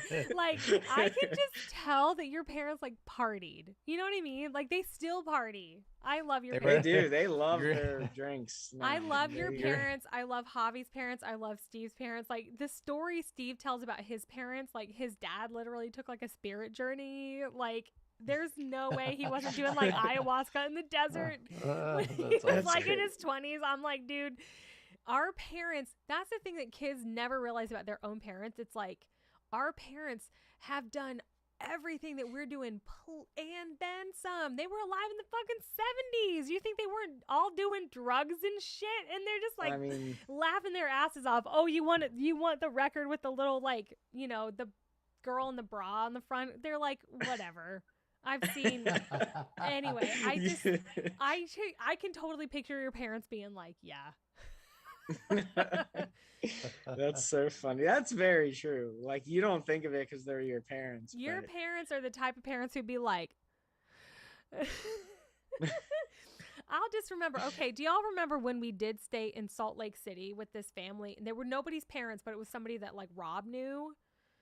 And Kevin had like the green with him, and the mom was like, yo, are you guys partying tonight, or like what are we doing? Was this a And giant house? it was a giant house, yeah. yeah, I I remember Salt was Lake stitched City. apart, right? Yeah. yeah. I Oh, remember that. yeah. We played Like, that game. That was like the first time we y'all- played that, where you couldn't hold the glass. You couldn't hold a drink in your right hand, or you had to chug it. Oh my god. Or like you had to chug whatever was in your hand at I the hated time. that game. So it 'cause would I have did it been- all the time. It could have been mustard, it could have been a bag of ketchup, it could have been Fuck. anything. You had to chug it. And they I hated remember that them- game. I remember being at the table or at the kitchen. It was a huge house. I remember being there and them explaining the rules. Man, Dude, not to okay. interrupt you, but yeah, I do remember that. I yeah. feel like all of our parents secretly, maybe with the exception of Javier's, because I love them so much, but I feel like all of our parents would secretly be like, are you guys partying tonight? Like, like they're all like on the DL, like into it. So yeah, My parents do party. I've heard stories from like my parents about like, the 70s and the stuff, Yeah, . literally, my parents, they're in North Carolina right now visiting my sister, and she sent me just every alcohol. Oh man. They're good people, and they just That's love it. They're at that hilarious. age, they just Work just hard, party chill. hard. Yeah, Don't give they a work. fuck. Yeah, It's a real they're thing. hard workers. Yeah. Yeah, I mean, Work hard, Yeah. party hard is a real thing. Like your parents work very hard. So yeah, So do yours, Hav. They have fun. Your parents are fun. But I'm thinking back in the Yeah. day. So like imagine something you don't think about when you're a kid is how old your parents were when you were 10. Like when I was 10, my mom was literally younger than me. So like, do Yeah. you think that she was like, I don't like whatever you want to listen to or do or whatever, that's fine with me. Cause my parents were really young, but Yeah, well, and being a parent, because I got Eli, and I yeah. was thinking about this the other day. Are you going to like, introduce him to Enema or when he's oh, ready? I mean, When he's ready? no, my thoughts on music is like learn how to play the shit first, and then you can listen to whatever you want to listen to. But because you will go into Mm. music as a listener knowing about it. You know what I mean? Like, because like a lot of kids just listen to shit because it's cool or like whatever the fuck, but like they don't know anything about it. And I was like, for me, I'm like, you're gonna have the advantage of knowing, you know, the principles of music, and then you can choose whatever the fuck you want to listen to. Like, I don't care. Like, I was watching a TikTok the other day where a school teacher for like maybe first grade or second grade was like trying to relate to her students, and one of the students was like, "Oh well, I listen to Slipknot." She's like, "Slipknot follows the same fucking principles of music, like you know, you little shit. Like you don't like you're the hardest band you can think of that's rebelling against the man, like they still follow the same principles of music, so like you can't get around it." And Yeah. so that's kind of what I want for Eli. But no, what I was like saying, because we were relating about parents and stuff, is like, you know, my parents, they when they had me, like I think my mom was like 19 or something. Oh And wow, I so didn't know they were so Wow. young. Yeah. yeah, so they had to like they kind of had to, you know, live fast. And my dad joined the Air Force and had to provide and was That's like gone and just blah like blah my blah. parents. My dad was in the Air Force when I was young. When I And was so born, he I was in the mean, Air Force. so yeah, you can relate. It's like it's a different upbringing. And so I don't know, it's I was thinking about that the other day, so it's funny that we're talking about it now. Oh, like the sacrifices our parents made for us when Yeah, they were our age. yeah. And just Yeah. like, you know, because like I look at Eli and I'm like, man, I wouldn't want to be away from him for 6 months. Mm. And then I'm thinking about it like, well, that's what my dad had to do to be able to provide for us. And like, I don't know, it's just like relating the two and thinking about it, reflecting, and I'm just like, damn, man, like Your it's dad is crazy. such an honorable man. I love your dad. I love your whole family. And like the life that they've built, they're just such amazing people. I just hope that you know that. I have Well, a lot thank of you. respect for your whole family. I love your father, and like I said, like the ranch and the land that they have and the life that they built is really beautiful. He's a good man. Yeah. Definitely a lot of cool nearly dead's memories there. I I love that. slept a lot and you guys built a fence. I know that. Oh I no, love without Steve's help. without Steve. Steve, We were oh, shower jackhammering train, shower rocks train. and Steve's showering.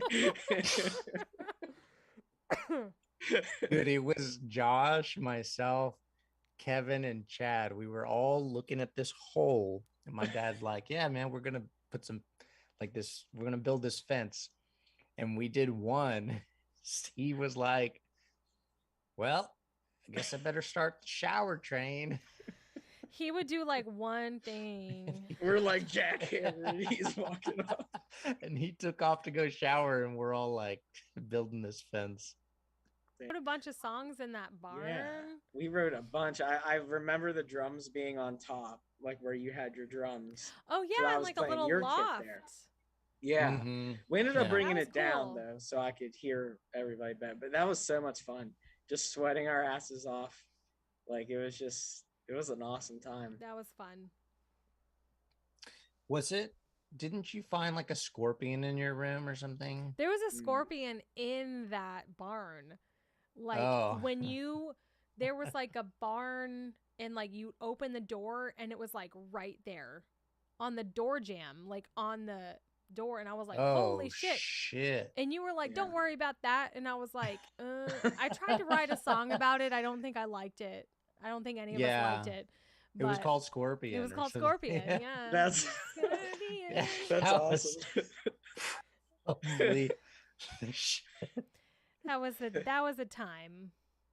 I Yeah. remember I remember seeing scorpions. I remember like at night I'd see a lot because I'd like go out and talk to somebody, and I remember seeing scorpions like crawling in. Oh yeah, there were scorpions all over that fucking place. Yeah. That's crazy. Oh my god, and your goats? Yeah. Oh yeah, I The love your goats were goats. cute. The goats were a lot Yeah. of fun. It's all in the I, trees and stuff. I didn't know. I didn't know that they climbed trees until we were there, and I was like, Chad was like, "Dude, there's a goat in a tree," and I was like, "What the fuck? That's crazy." So Kibbles said, "What's your favorite song that you've made? Do you guys have a favorite? Made Do like you a have? nearly dead song. Yeah. Do you guys have a favorite that we've written? Yeah. Yeah. And what is it? Well, mine will always be in the morning because I think this is just my own personal opinion. I think there's so much depth in that song. And although I officially don't know what it's about, I have a feeling I know what it's about. And I feel like that has so much soul and power and just like heart wrenching fucking truth to it. But then again, I don't know what the fuck it's about. So, but that's what I feel when I listen to it. That it's got a lot of depth in it. Mm. Mine's Gosh. not as yeah, I mean mine's not as like deep. I just love I That was I mean beautifully said, Javi. it really was Javi. I mean that's fantastic. Mine is just because I really think it's a badass song, but I just always loved I just remember writing frequencies and just being like, Mm. this song just jams so much. Mm. And even all the way into the studio, like I remember that was my favorite song to even record. And like I always remember we kind of on the spot thought of like a different kick pattern for like the second verse that just I don't know, completely broke it open. So that's just always been like Mm. I would say out of the songs well, excluding like this new album, I mean, but from what we have right now, I would say that's always been like my favorite. I But love that. Deep Lies though, as good as it gets is that's a good song. That's a good I would song, say yeah. that's a really good song. Like Mm. kudos to you, TJ. That's Hey. like yeah. Thanks, buddy. Appreciate it, guys. What about you, TJ? I'm really proud of I Said, and I'm really Mm. proud of Fact and Friction. Um, yeah, I'm proud of all the songs too. Um, I, mhm. There's one song that everyone's like, da, da, da, and I'm always like, that's my favorite song I've written. I'm really proud of it. And I can't remember it off the top of my head, but I feel like it might be Watch Your Back. Like lyrically, I'm very proud of that song. Yeah. Um, Fact, Fact is definitely another one that stands out as like lyrically like. And now the new song we're working on, Javi song, like lyrically speaking, like a moment Mm. of actually being able to say exactly what I wanted to say at exactly the right moment. It doesn't happen that often. Sometimes you have to settle, I think, as an artist, and to be like, well, this fits this song or this fits this rhythm or this melody. But it's very hard for me to like marry the two very often. And with this new song that we're working on, I'm there and I'm very like mind blown. I'm like, this is gonna be I literally am texting people, I'm like, this is the one, this is like the song. So two Yeah. things. The first thing is I was watching a TikTok of Nas and yeah, how he writes his raps, and he's like, "Oh well, I just blurt out a bunch of shit, and then we take the best thing, and we start with the best thing, and Yeah. then we blurt You out some scrap the more, rest. and then yeah, and it's always the best of what Yeah. you can come up with." And so like with that song, The Wanderer, that's kind of what like I envision for that song is like I want the best of the best, the cream of the crop. And so like the verses to me is like the fucking best. That's the standard. Everything else it needs to be that Better than that. or Yeah. higher. Yeah. Yeah. And so like that's how I feel about that song. Two, um in the morning, is that as deep as I think it is, or is it just like something that's just whatever? It's a pretty deep song. I mean, I don't Okay. know. I it's about a relationship I had like years and years before I met any of you guys. So I think it probably means more to me than it will mean to anybody, but it's definitely a very personal song. It's definitely very deep, for sure. Okay, so yes, the answer is yes. It is as deep as I think it is I because think it's I think it that's might what be. resonates to me. I think it might be. Yeah. Okay, cool. Yeah, that was a deep song. So a lot of the songs that I write, I think are very cathartic to me. Like, I need to say this because I need to get it out of my body. I need to say these things. Doesn't matter if anyone ever hears it or if it relates to anybody else. So that you can run into a problem as an artist who's trying to be commercially successful because you need to be like relatable. Um, so sometimes a lot of our songs, I feel like when I listen back to them, I'm like, okay, so that to me sounds like the most brilliant thing ever, but it's only because I know what it means. If you listen to it as somebody who doesn't know what it means, then is it as effective? Sometimes it's not always. So I think sometimes that's a downfall of like why we haven't gotten where we think we should be in a way. Because sometimes I think the lyrics are too personal, which I also think is good because it's authentic. So it's a dance. Well, you know, It's blah blah blah. well, what Like what my does Josh want to say? well, okay, no, I was Josh. just gonna say like I get that, but then you also have like I feel like Javi's a prime example of he didn't like with um shit. I'm all like twisted up. That No, coffee's but got you fucked up, man.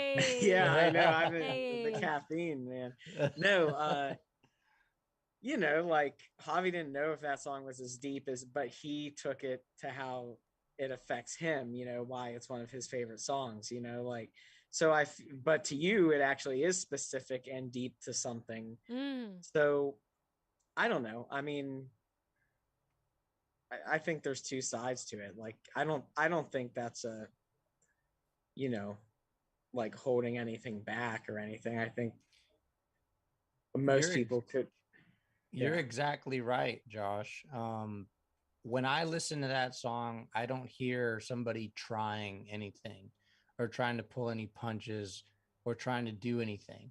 I just hear honesty, I hear truth, and the music just enhances that. And it's just like, oh, fuck, like it hits super hard. It may not yeah, hit super hard to anybody else, but the thing is, the people that it does hit hard to, there it's not going to be something that's like easily forgettable. Like you don't forget things like that, if that yeah, makes any sense. absolutely. Yeah. Yeah.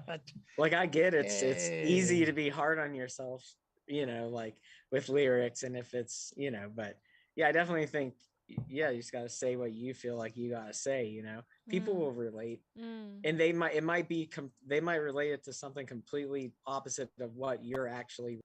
T Chains on Twitch. Isn't that what makes great music? How that individual person interprets it. Um, Mhm. I don't know. What do you guys think? What makes great music? What does that even mean? Like it is totally in the eye of the beholder. It is something more beautiful that's universal related. I personally think that that doesn't really matter. I think what matters is that who it's coming from is being authentic to themselves, and that's where the relatability is that I can see somebody being authentic and maybe they've gone through something like what I've gone through, and that there's room for interpretation there. And I think that is what makes, I don't know. I I think I know what he's saying, and I have the answer. Go The for it. floor is yours. The great the Enlighten us. great Oh, the hobby. great the great Tom DeLong Hey. I know once that guy. once said it. Hey. He said it perfectly. He said it perfectly. He said with Enema of the State, we captured lightning in a bottle. And whenever Mm. I think of that phrase, when you capture lightning in a bottle, what you're really like, you're taking energy, and energy comes from time, it comes from space, it comes from the environment.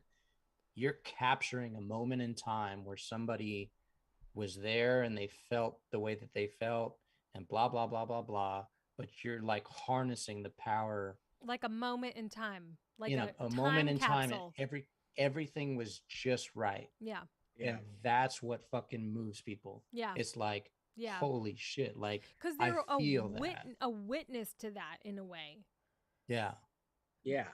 And And that's what that's they're what relating music to. is. Yeah. Yeah. And that's what It they're has I- nothing it yeah. has nothing to do with the beat, it has nothing to do with the music, it has nothing to do with the lyrics. It's got nothing to do with the way that you feel about the lyrics. It has nothing to do with any of that. You strip all that back. It's Yeah. about everything coming together as a whole, and in the way that it comes together, and you capture that, take a snapshot in time, and it's there. And like lightning strikes and you're like, oh shit, I just took a picture of fucking lightning, and like I was there for that, and it was fucking amazing, and like, and it Yeah. made me feel amazing about myself. And like, you want to learn more about that and about who was involved in that, and like, it's that's what I always keep in my mind when I'm making music, is like, I want to capture lightning in a bottle, like the way Enema of the State made me feel when I was a kid. You Yeah. know, it Yeah. was just, And go ahead, I mean, Josh. well, yeah, I think that goes hand in hand of what you're saying, TJ, what you were saying with the authenticity of it. Because when Tom or Mark or Travis or whatever talk about Enema, like you could legitimately see how that album was just like it changed their life, like, but Yeah. then it changed ours too. Like it was authentic to them, but in turn it it was incredible for us too. So I really think, because I think everybody can kind of tell when there's just that generic Do you think that studio, there's okay. So what I think I'm attracted to, what I can tell you that I'm attracted to in any type of art, music, design, art is I love to see other people being the best versions of themselves. That gets me like fucking raring. It makes me want to be my best self. It makes me be like, yes, that person's got it.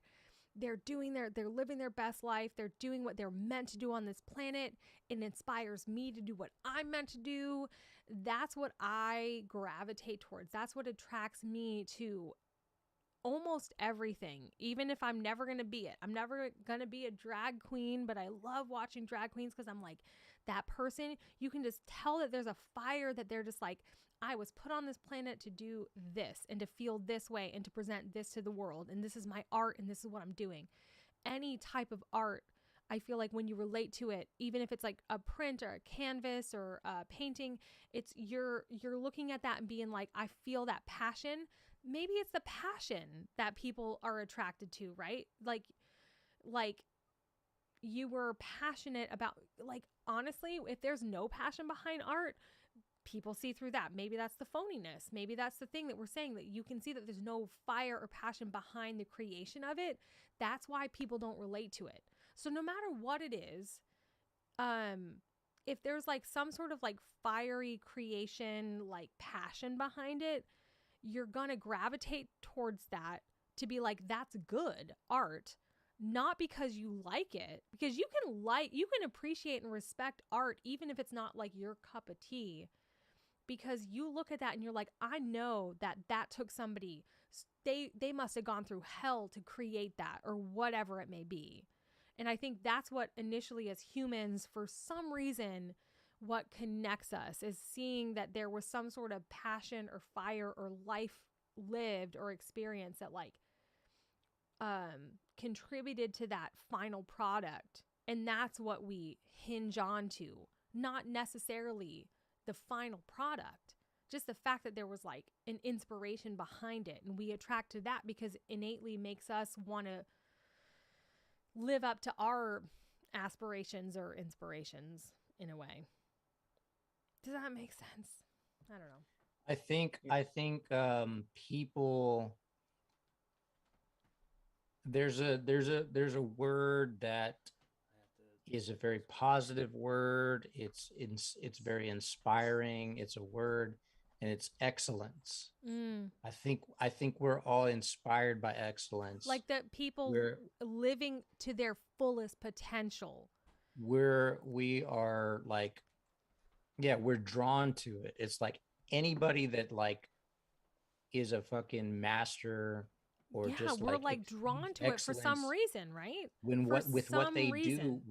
we Yeah. because they're human and they're not a god, they're a person that put in those hours, and so we it makes us reflect on ourselves and say, you know what, it inspires us to be like, if I just, fucking like put in a little bit of effort, maybe I could do something like that. Mm. It's like Mm. it inspires us to be better. Yeah. And like I Yes. think we're drawn to excellence as Yes. Yeah. people. I agree. I love that. Yeah. That's great. What a great combo. Yeah, man. I think that is what we see in other people and aspire to be or say, okay, I don't know. There's something so inspiring about seeing somebody just be passionate about their thing. And it's not like I want to be the next great fashion designer or the next great painter, but like I love watching people do that because I'm like, or I appreciate a great painting or a great work of fashion or a great work of art because I'm like, a human was capable of doing this in their mind. That means I must be capable of something equally as great in what I'm passionate about. This is something that's like next level deepness. And I don't know if y'all are ready to go there. Maybe I should go take a bathroom break and come back. But like maybe not. I don't know how we are on time. But We're almost towards the end of our time, so okay. Yeah. So this is like next level deepness. So all just right, like hit us, mentally prepare. hit Okay. us. I'm ready, man. I'm We ready. Take we're all mirrors. Every one of us is, we're all reflections of ourselves. Mhm. And so you see somebody like Michael Jordan Mm, fucking like do his greatness. mm, You're seeing yourself in somebody else and you're like, dude, I could do that. Like mm. that could be me. Or Yeah. even if it's not you, you're like, he did it. He's human. I'm human. We like, I can empathize and like understand that he can do that. So maybe I can do it on my level. And but it works both ways. It's like, yes, you can see the positive of it, but we're also live in the negative world too. And so if somebody's angry with you or whatever, like you see the reflection of their anger and you're angry and blah blah blah. So it's you're looking at yourself, you're looking in a mirror. The cleaner that you can be as a mirror, it's crazy, man. It's like super deep. I don't know if you guys are even grasping any of that. Like, does that make any sense? I mean, Like, I get like, are you trying to say like you see yourself in somebody else's excellence, so it like motivates you to be the best that you could be in whatever craft you're pursuing or that you enjoy doing? yes. Yeah. Like if I see Josh, anything that he does, good or bad, like what I choose to pay attention to is just a reflection of me. And then same thing with TJ, Yeah, whatever good or bad she does, whatever I choose to pay attention to is just a reflection of me. yeah. Yeah. So like we're all reflections of each other. And the thing is, what I love about this group is that we choose like focus on the positive and the excellence. And so you have a group of people that are choosing to focus on excellence. And so we're going to reflect excellence in everyone. You only see excellence, I love like that. Yeah. That's what I would dream for our band to be. It's just a big, we're reflecting each other's excellence. Yeah. That's beautiful. I love that. I would love to be surrounded by people who do that. That's why so many philosophers and people and life coaches say, surround yourself by people who are on your level or higher than you surround yourself by people that inspire you. That's what that I feel that for sure. And that's a reflection of like when you see other people performing a certain way, I don't know. I totally get it. I totally get what you're trying to say. Yeah. I think. And it works both ways too, because if you're surrounded by a bunch of people that are negative, like it rubs off. You're being like everything's being reflected, and you're like, well, and then you start questioning yourself because you're like, am I really what this person thinks of me? And it's like, no, you're not. They don't think of themselves that great, and so the way you reflect to them is like they see them the shitty version of themselves, so they can't. Yeah, blah blah blah, and it's like an endless cycle. But yeah, deep shit. I like it. That's we should great, have man. more Yeah. deep combos. No, I love it. Soul Queef is in the mix, by the way, guys. Not sure if you're aware. What's he saying? A while ago said, I've only been here 10 minutes and Javi is deep tonight. Then said the nearly philosophers. JT said, I think you guys should have a philosophy masterclass. I agree. Because Nice. I 100% think we're qualified for that. Yeah. Fran says the there's nearly philosophers. I love it. We should just drunken philosophy, right? There's a lot of enthusiasm that's contagious. That is what you mean. That's what Franz had said. Like enthusiasm is contagious.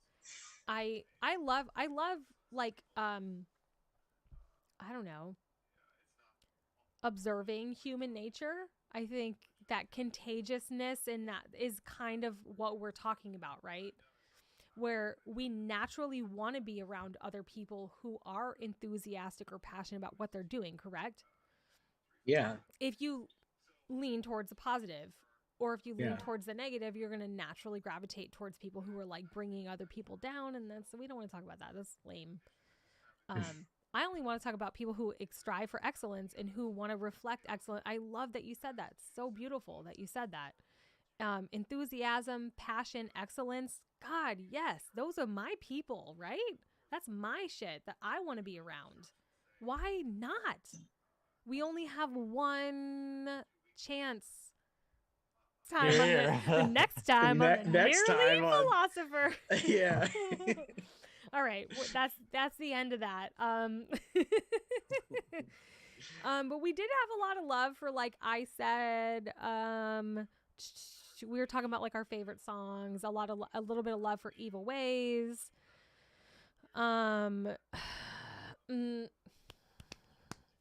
Keep going, Kibbles. Everybody out there, keep going. We're here for you.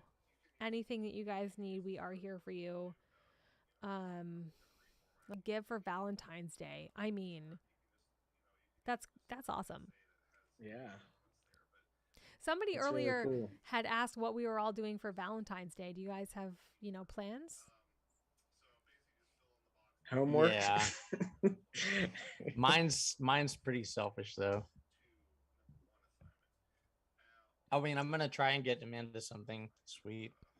You guys know but Jordan. I'm gonna make. What's that? Jordan got me flowers and chocolates already.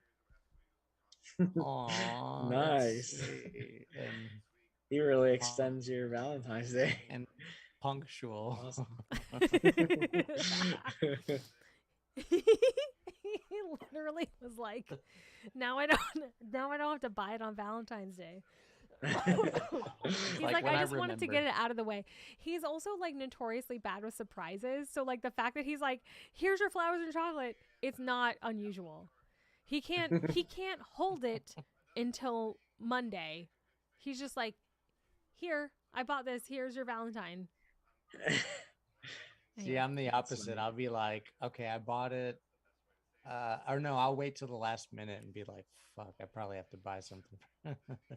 You can't go wrong with flowers and chocolates. I don't care who she is. No, when that's why I said selfish, because when I think of Valentine's Day, I'm like, man, I got to design a graphic to promote Promote army on Valentine's, and I'm Oh, like, is that when shit. your thing? Is that when your stuff's dropping, or? I've got a single coming out tomorrow, but like in order to extend the It's like a promotion, I'm gonna be Valentine's. like, Yeah. "Yo, happy Valentine's Day, bitches!" Like, You did you hear check my out new that? single yet? Don't Yes. forget about your significant other on Valentine's Day.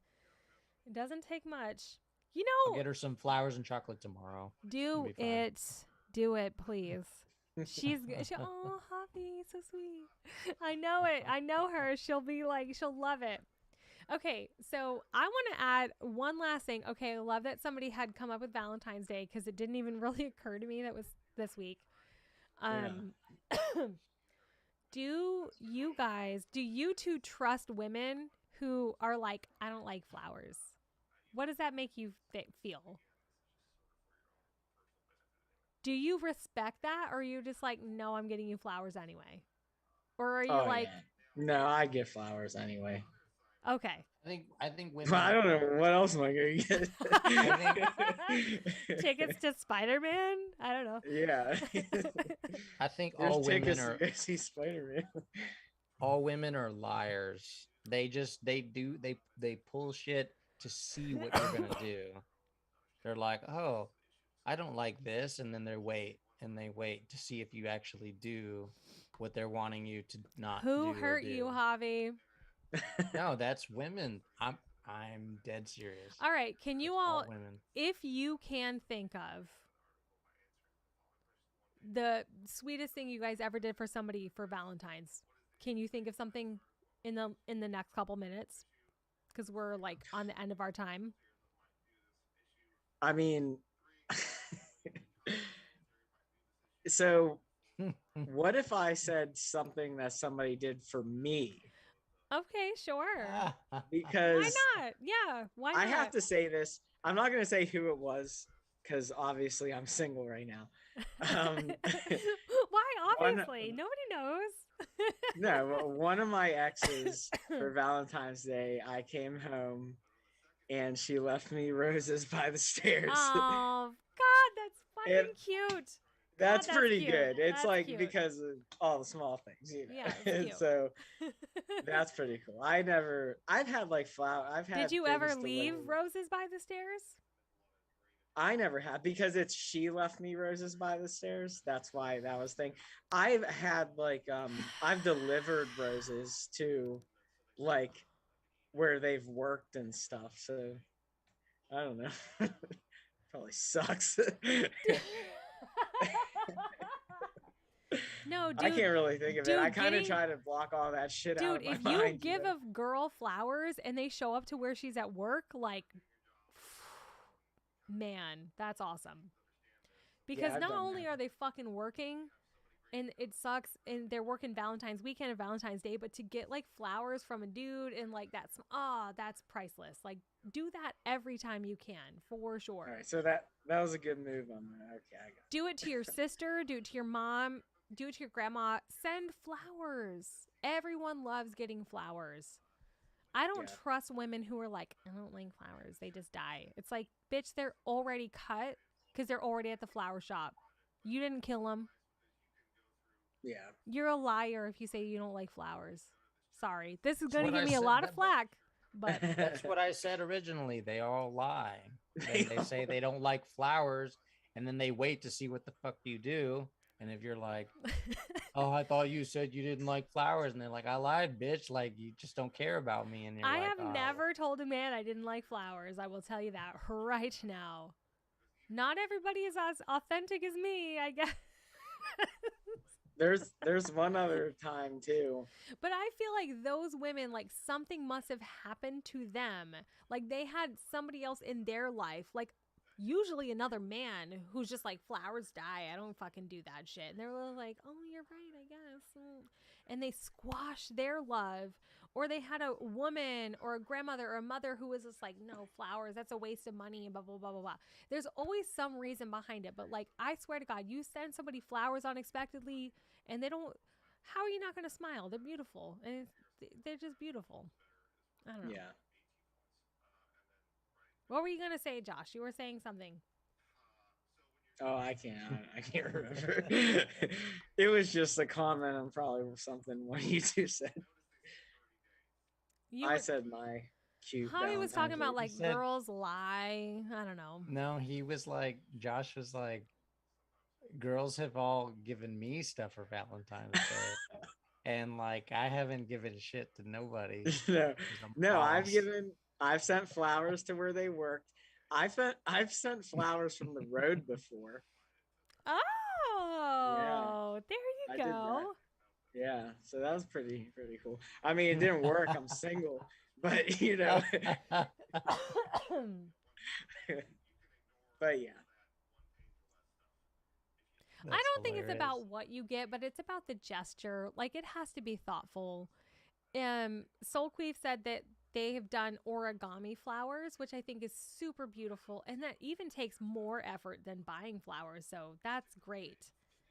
They last longer, they're cheaper, as they have said, and it's really personal. I think that's very sweet.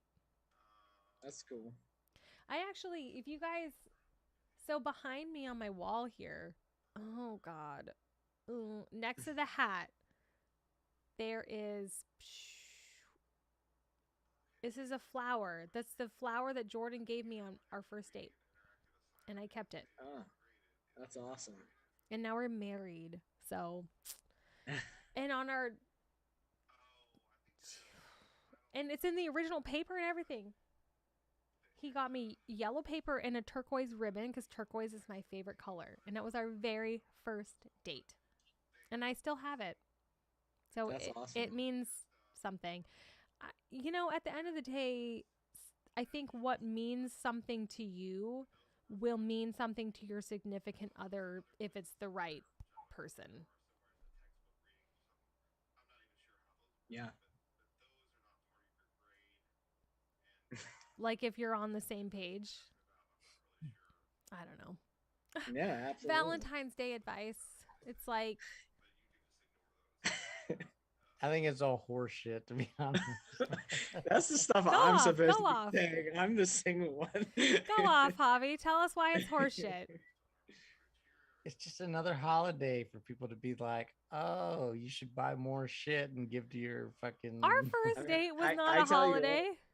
I'm saving a lot of money this No, I'm Valentine's talking Day. about Valentine's. Was your date on Valentine's? No. Well, we're talking about Valentine's. It's just like, hey, we know Christmas is past and Easter's right around the corner. Why don't we make up this fucking Valentine's guy and buy your bitch some Cupid. flowers? In the meantime, you know what I'm saying? Like that's what I feel when I walk into Walmart and I'm like, God damn, is it February already? Like, you know what I mean? Go Like now off, I go have off. I Tell feel us how you really feel. Go off. now I feel obligated to get chocolate and flowers, which I would normally get for myself, but now I have to get it for my significant other. You know what I'm saying? So it's not like a thing anymore. You know what I'm saying? Okay, so okay. So Soulqueef says, "What's romantic about something that's expected? In a way, Valentine's Day is the least romantic time of the year." Exactly. That's exactly what I'm saying. It's like it's not from the heart because you're obligated. It's like, oh, Valentine's right around the corner, motherfucker. You better get that chocolate. You better get the flowers. It's like, dude, where's the romance, man? Like, let me do this shit on my own.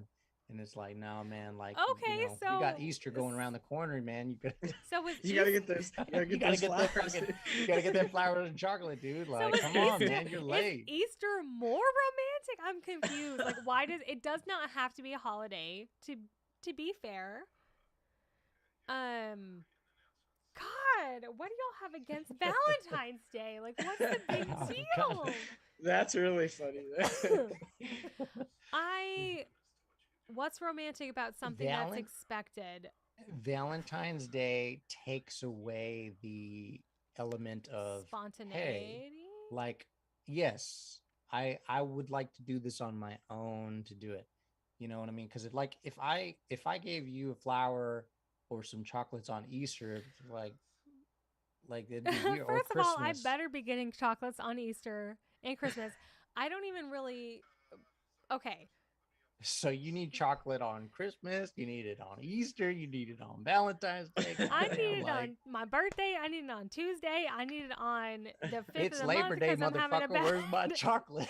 I need it on. I need it on Wednesday because I had a bad day. Like President's Day. Where's my dude, chocolate? my birthday is always on President's Day weekend. It's President's Day. Where are my fucking chocolates? Oh God, I want to hear the male perspective. What's the male perspective, guys? Go off. Just go off on Valentine's Day. What's the male perspective? Because as a woman, I've pretty much always gotten something for Valentine's from when I was a child. Valentine's in the classroom, chocolates in the classroom for your classmates. You pass Valentine's. It's just a gift giving kind of a holiday, and it's a thing that you love. You spread love, and there's no negative connotation. I don't know why it has to be like that. The male perspective on fucking Valentine's Day is this. You don't need an aisle. You don't need 2 aisles for Valentine's Day bullshit. And you don't need a fucking day set aside for Valentine's Day. All you need is one of those little sections at the corner end of the aisle where you would normally buy some like little sponge or something that's like kind of necessary. It's just like some flowers, and you'd be like, oh, you know what? I'm going to buy my girl some flowers today because that's what I want to do as a man. I want to do that shit. But no, instead we have 2 aisles and a day set aside in the damn calendar that says you have to do this, motherfucker. Or your girl's going to get pissed that you are not doing that shit. Like, we don't want to feel obligated. We want it to be like, we want it to be our idea. You know what I mean? Well, like, I get that. Yeah. I definitely, as a male perspective, I understand that. But I will say that I embraced it when I was in a relationship. Like, it wasn't, like, I don't know. Like, I didn't, but maybe I'm sappy like that, like, I don't know. But now that you're out of a relationship, how does it make you feel now? Oh, it's dumbest holiday there is. See what I'm saying? It needs to be our idea. It needs to be Josh's idea. It needs to be my idea. Like, I want to go into a store and be like, you know what? I'm going to buy my girl a flower because I feel like I love her right now. I'm going to do that shit. But no, we go into the grocery store. We're like, man, I got to get some bread. I got to get some wine. Like, oh shit. There's 2 aisles of like chocolate and flowers, and like I'm like, god damn, like what day is it? Oh shit, Valentine's Day is on Monday. Shit, I gotta get some chocolate so she don't get pissed at me, kick me out of the house, let the dog sleep in my bed. God damn. Why now? What's going on with your relationship that's the deal breaker? It's not a deal breaker. I'm stating the men's perspective. That's all. That's how it makes you feel. Pressure. Right. Now, see, because of that pressure, if you don't do anything, because of that pressure, that obligation, come tomorrow morning, my ass is going to be at Publix buying some chocolate and some flowers. Half price. You see what I'm saying? Like, there's no way around it. Okay, but it's only because it's been instilled upon us since we were kids. Like, I just went off on, like, oh, when you're a little kid, you buy Valentine's for the whole class. Oh, you make the boxes. I'm so glad that you brought that up. It's I'm so glad that you brought that up. all of us that's the social norm. I'm so glad that you brought that up because guess what? When you're in elementary school, you write out your Valentine's Day and you give them all to the girls that you like. And guess what? Nobody gives you a Valentine's Day card, motherfucker. You're the ugly motherfucker in the classroom. Listen, we're saying this because we are elder millennials. We did not give a Valentine to every single person in the class, correct? I did not. I only gave Valentines to my best friends, and not even the boys I thought was cute because I was too shy. How many of the boys? I remember it was more of a friends thing. It was, you gave them to your friends, right? Yeah. But this day and age, do you think a kid could ever go to school and not give a Valentine to every single kid in the class? No. That's a good point. Yeah. So that was something that I never understood as like for our generation, it was like, yeah, you give Valentines or you get Valentines. Like think about Mean Girls, you go Glen Coco and the flowers or the lollipops or whatever you buy. Well, like in high school, you buy a rose for your friends. Like I never got any of those roses. I never had a boyfriend in high school. Like it was very like a popular kids thing to do. It was never like I got any of that stuff. Um, and elementary school, I remember my mom being like, well, if you don't want to give everybody a Valentine, don't give everybody a Valentine. Like just give them to your whoever you want to. That's the point, right? But I feel like nowadays you have to give one for every kid in the class. Otherwise, it's a whole thing. So people are so used to like getting for nothing. I don't know. Does that make sense? But Yes, it because does, when you said yeah, that, you were like, what I never got any Valentines because I was like, I never got any Valentines. Like, does anybody think the little awkward fucking girl in kindergarten, scrawny ass, squirrely ass blonde hair, I wasn't getting any fucking Valentines, like except from my best friend. Like, I didn't get any Valentines from boys. I don't. Yeah, like I don't remember it being Is like it that. weird Though. to make our When you were a children ki- do that though? Boys, when you were a girls, little Valentines. kid, yeah. You I know, mean, I remember. It's weird. It's Eli's weird. gonna It's be in fucking elementary school soon. You let us know Uh-oh. if he has to give Valentines for the whole class. I'm There's gonna, 24 you know what I'm gonna tell him? I'm kids gonna be in the like, look, class. Make son, sure you have one per student so nobody feels you left out. you look at the cutest little girl in the classroom, and you go Give- up to that You give her hoe. a bouquet of You roses.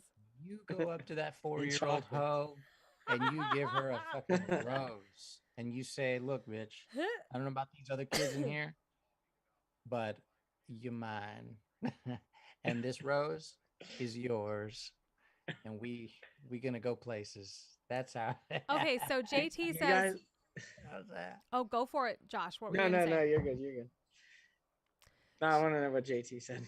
He said it's more authentic if you're not told or expected to. Javi is right on the nose with this. So this is what we're getting from the comment section. Thank you. Like You're it, expected as a male. You're expected. I get that. Yeah. are you expected to, in general? Is there pressure on you guys like all the time to like go out of your way to do special stuff, or do you still do it at just out of like, I love my woman, I want to give her something special because she's having a hard day today, or she birthed Okay. my son, I she have the answer deserves to this it, too as it's well. her birthday. Go off.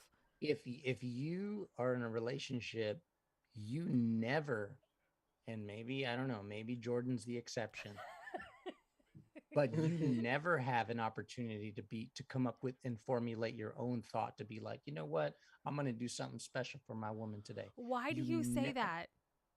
Because women are insecure and they will be like, well, how come he hasn't given me any flowers today?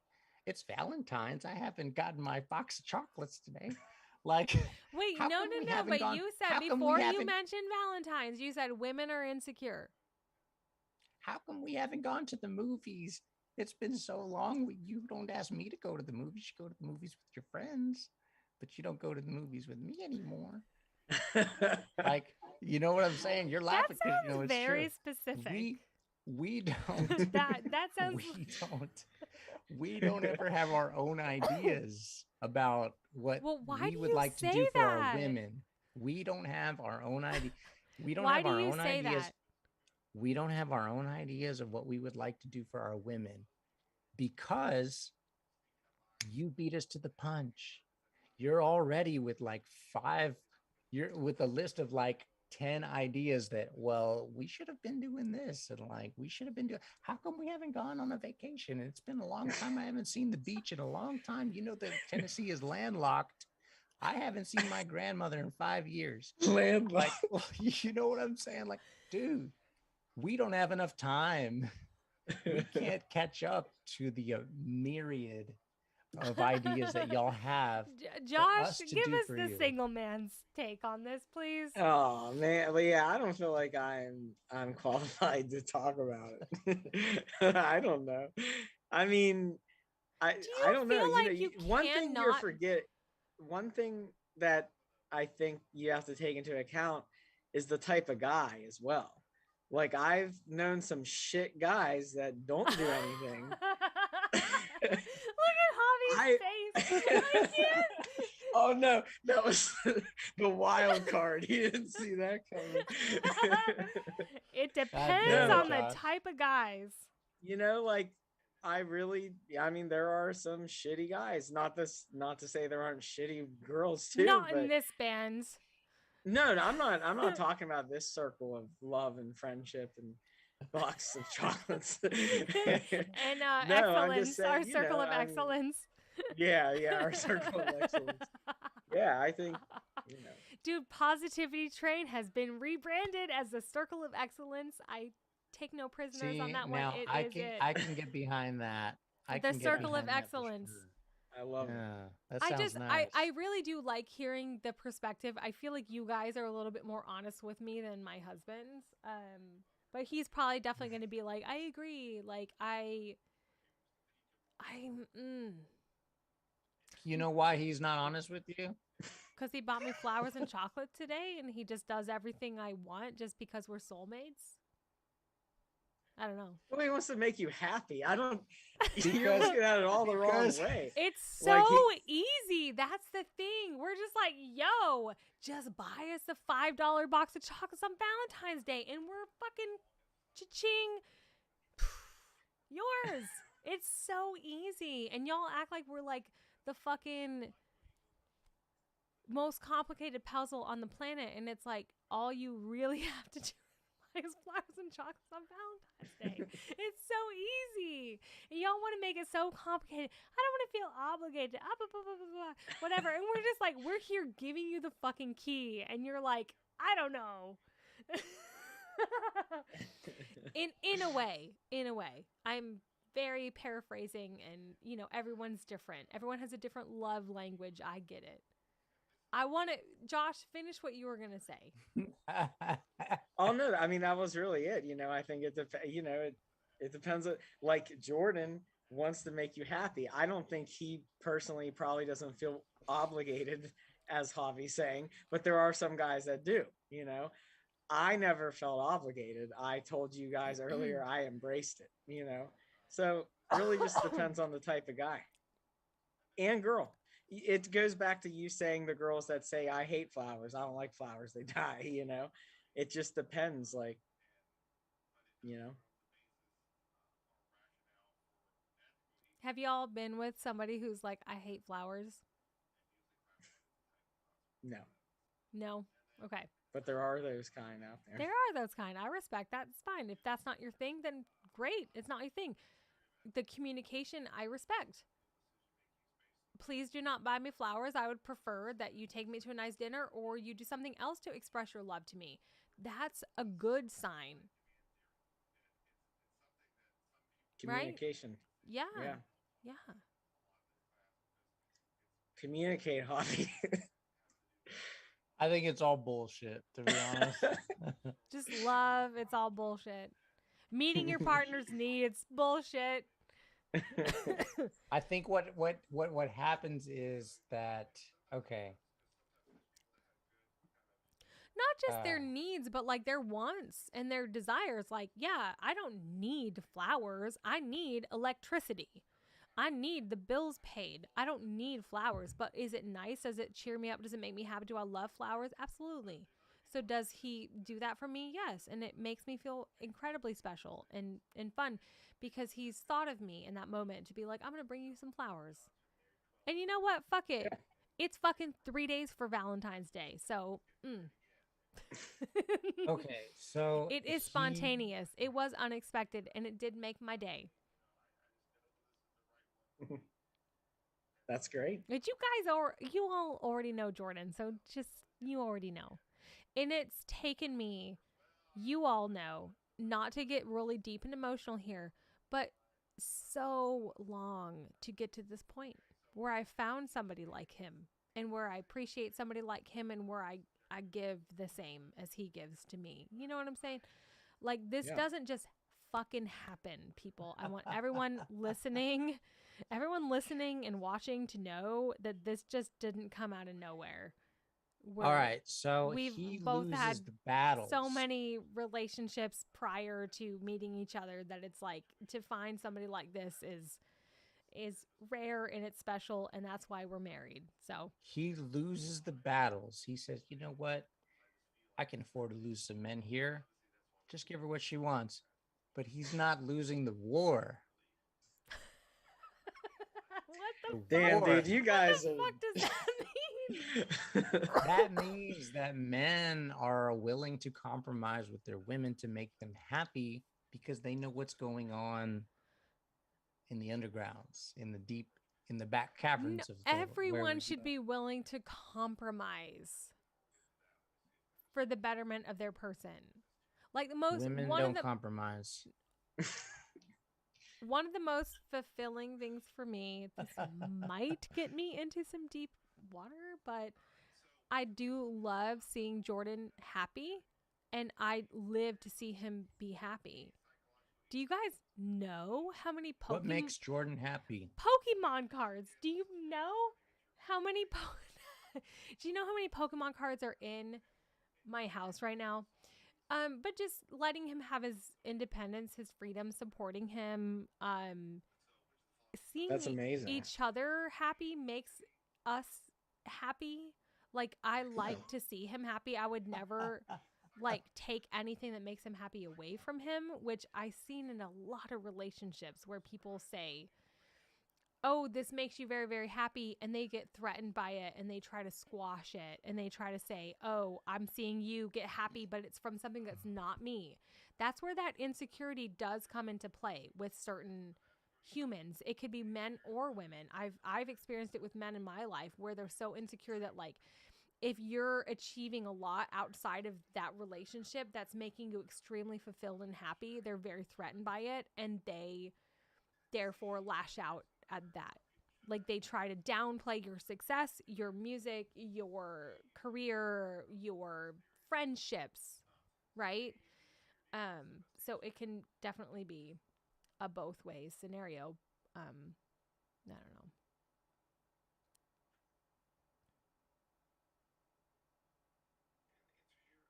I don't know. I'm extremely lucky.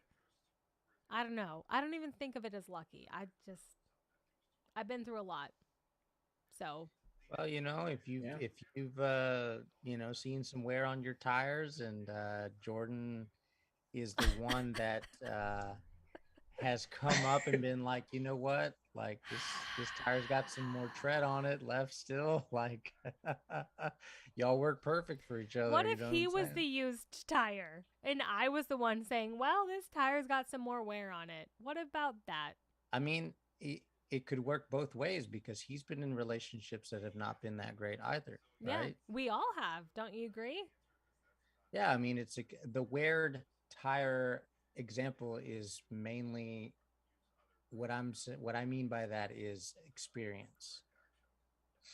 We've all been in shitty relationships that are unhealthy, and Yes. so now you're in a relationship that is actually somewhat healthy, and you're trying to handle it as best you can, right? Yeah, no, I feel like it's really healthy and I'm really happy. And God damn. I want that for everybody. I do. And I think it's possible for everybody because I was 100% in a part where I thought it wasn't possible. And I thought it would never be possible. And that's what a lot of our songs are about. I mean, I can relate to that because how Jordan. you were saying about how you love to see Jordan happy and whatever he wants to do. I do have those thoughts of like, I don't know if anybody's gonna accept me for the stuff that makes me happy. Like playing music, or I got a lot of action figures. I got a lot of Yu-Gi-Oh cards. I don't got a lot of Pokemon cards, but I need to find somebody who accepts me for that. Like that's the goal. I don't want to have to stop doing things that make me happy Don't. to make somebody else You happy. won't need to. Don't. Yeah, Because you don't need to. That goes for yeah, men and women. Like, just yeah. don't. If somebody makes you feel like you need to, they're not the right It's person for just you. not right. Yeah, And that's very hard for us to accept a lot of the times. Yeah. And we stick with people who aren't great fits for us for a long time out of stubbornness. That's what I've learned in my experience is sticking with something out of like a stubbornness, out of wanting to be right and of wanting to not admit to the world, my family, my friends, my everybody who I've told this is the person, this is the one. It's like an embarrassment or whatever that you don't want to tell people like, oh, this didn't work out, because it's not a failure on your part at all. All your only job is to be yourself authentically 100%, no apologies. Unless you're a fucking murderer, then that's different. But like Yeah. just do you, and the right person will come along. And until you're right with yourself, that person's not going to come along. If you're constantly thinking about how you're projecting to people and trying to attract something, you're never going to, it's just going to attract the wrong kind of person who's Exactly. also putting on a front, right? Yeah. You Exactly. just live, just be and live. And that's exactly what I was doing when I met Jordan. And that's the only, you know, real life experience I can say to relate to that, is like, I never realized how much of a front I was putting on. You don't realize it, man. It's Yeah. society, it's everything. It's the obligations you feel, it's the social norms you feel like you're living up to or doing. You never, until you're just like, you know what? Fuck everything and fuck this, and I'm just going to do me. And then it's like, if that's what you want, because not everybody needs to be in a relationship or married or whatever, or it doesn't even need to be like that. Maybe your person is you or your family or your friends. It doesn't even need to be like that. And I want to set that expectation and set that norm of like, you don't have to be monogamous. You don't have to be male, female. You don't have to be anything.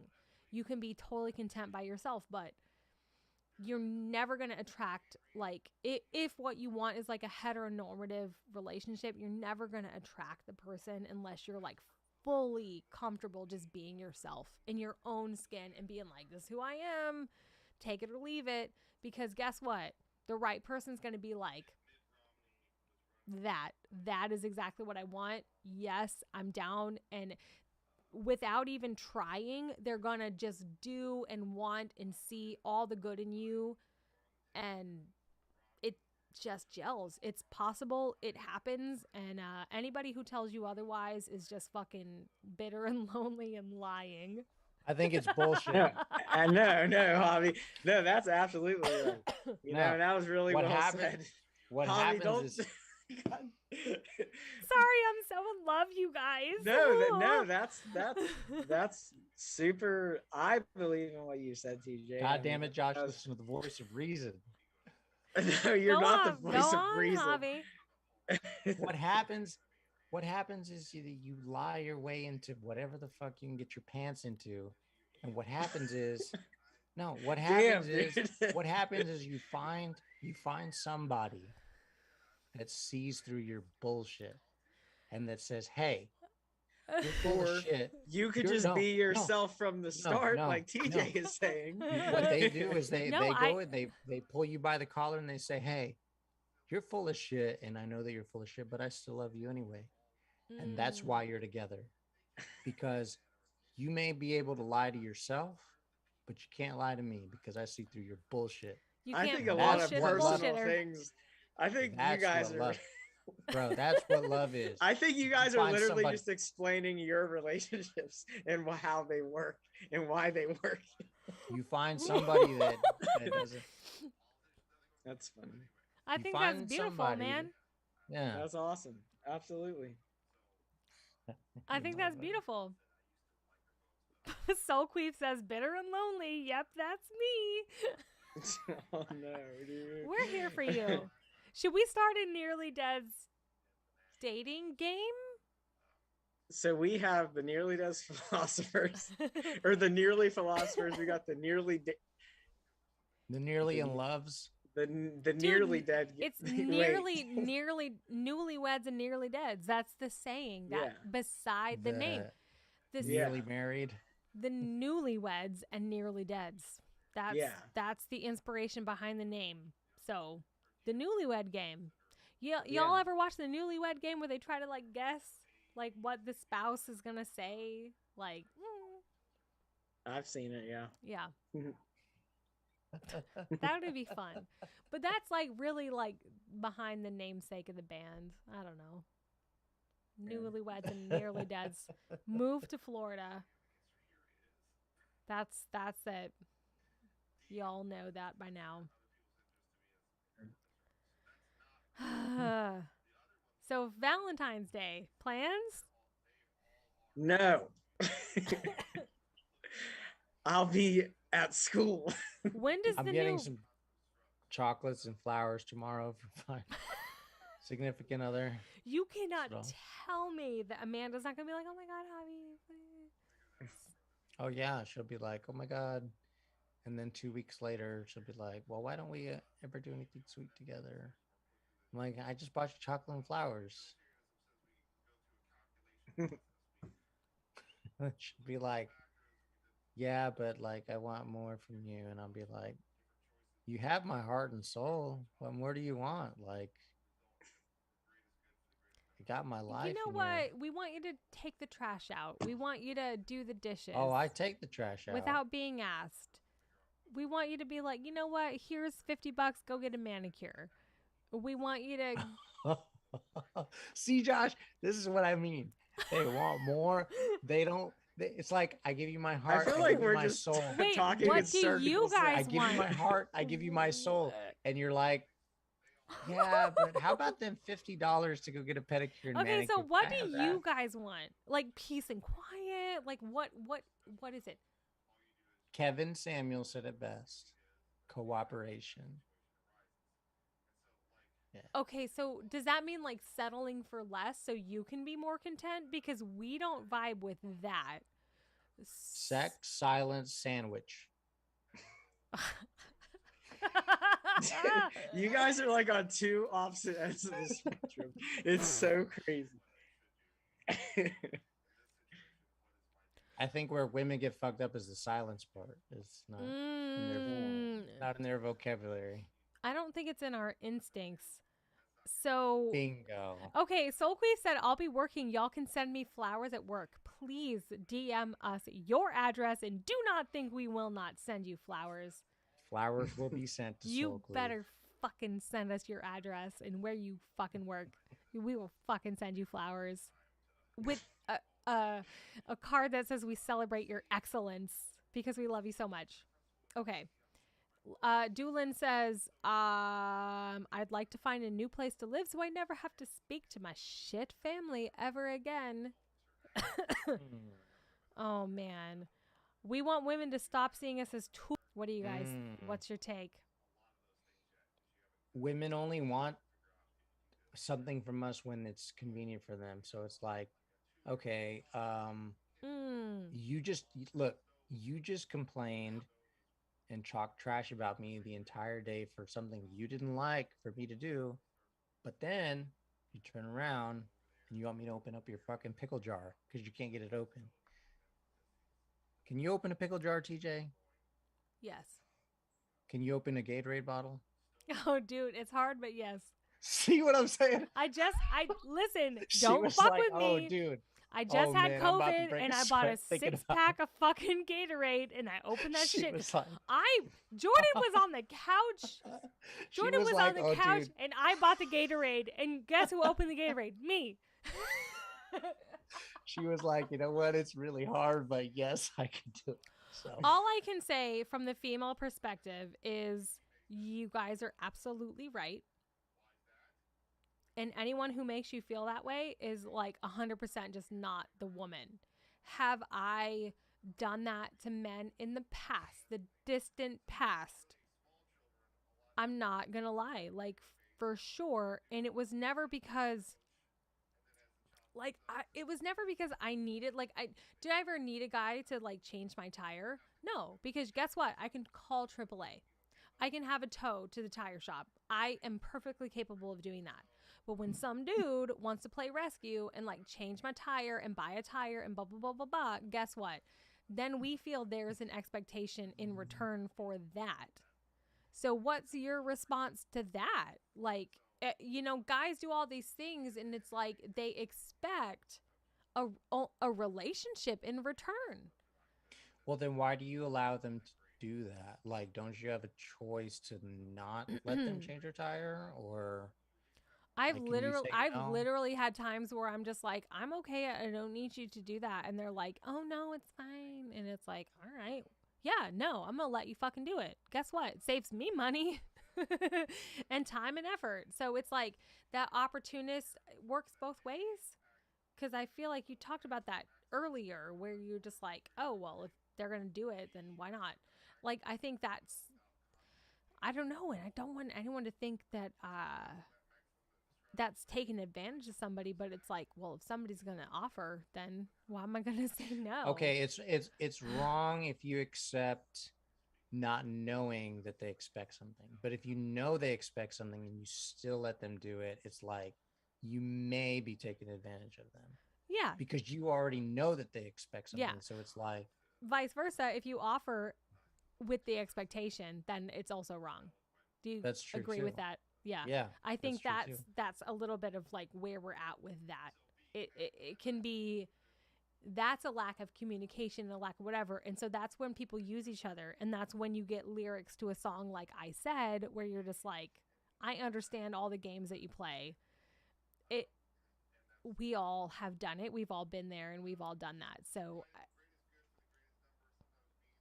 nobody's better or worse than the next person. I can't, there, I'm sure there's people out there who have never taken advantage or used, or I don't know.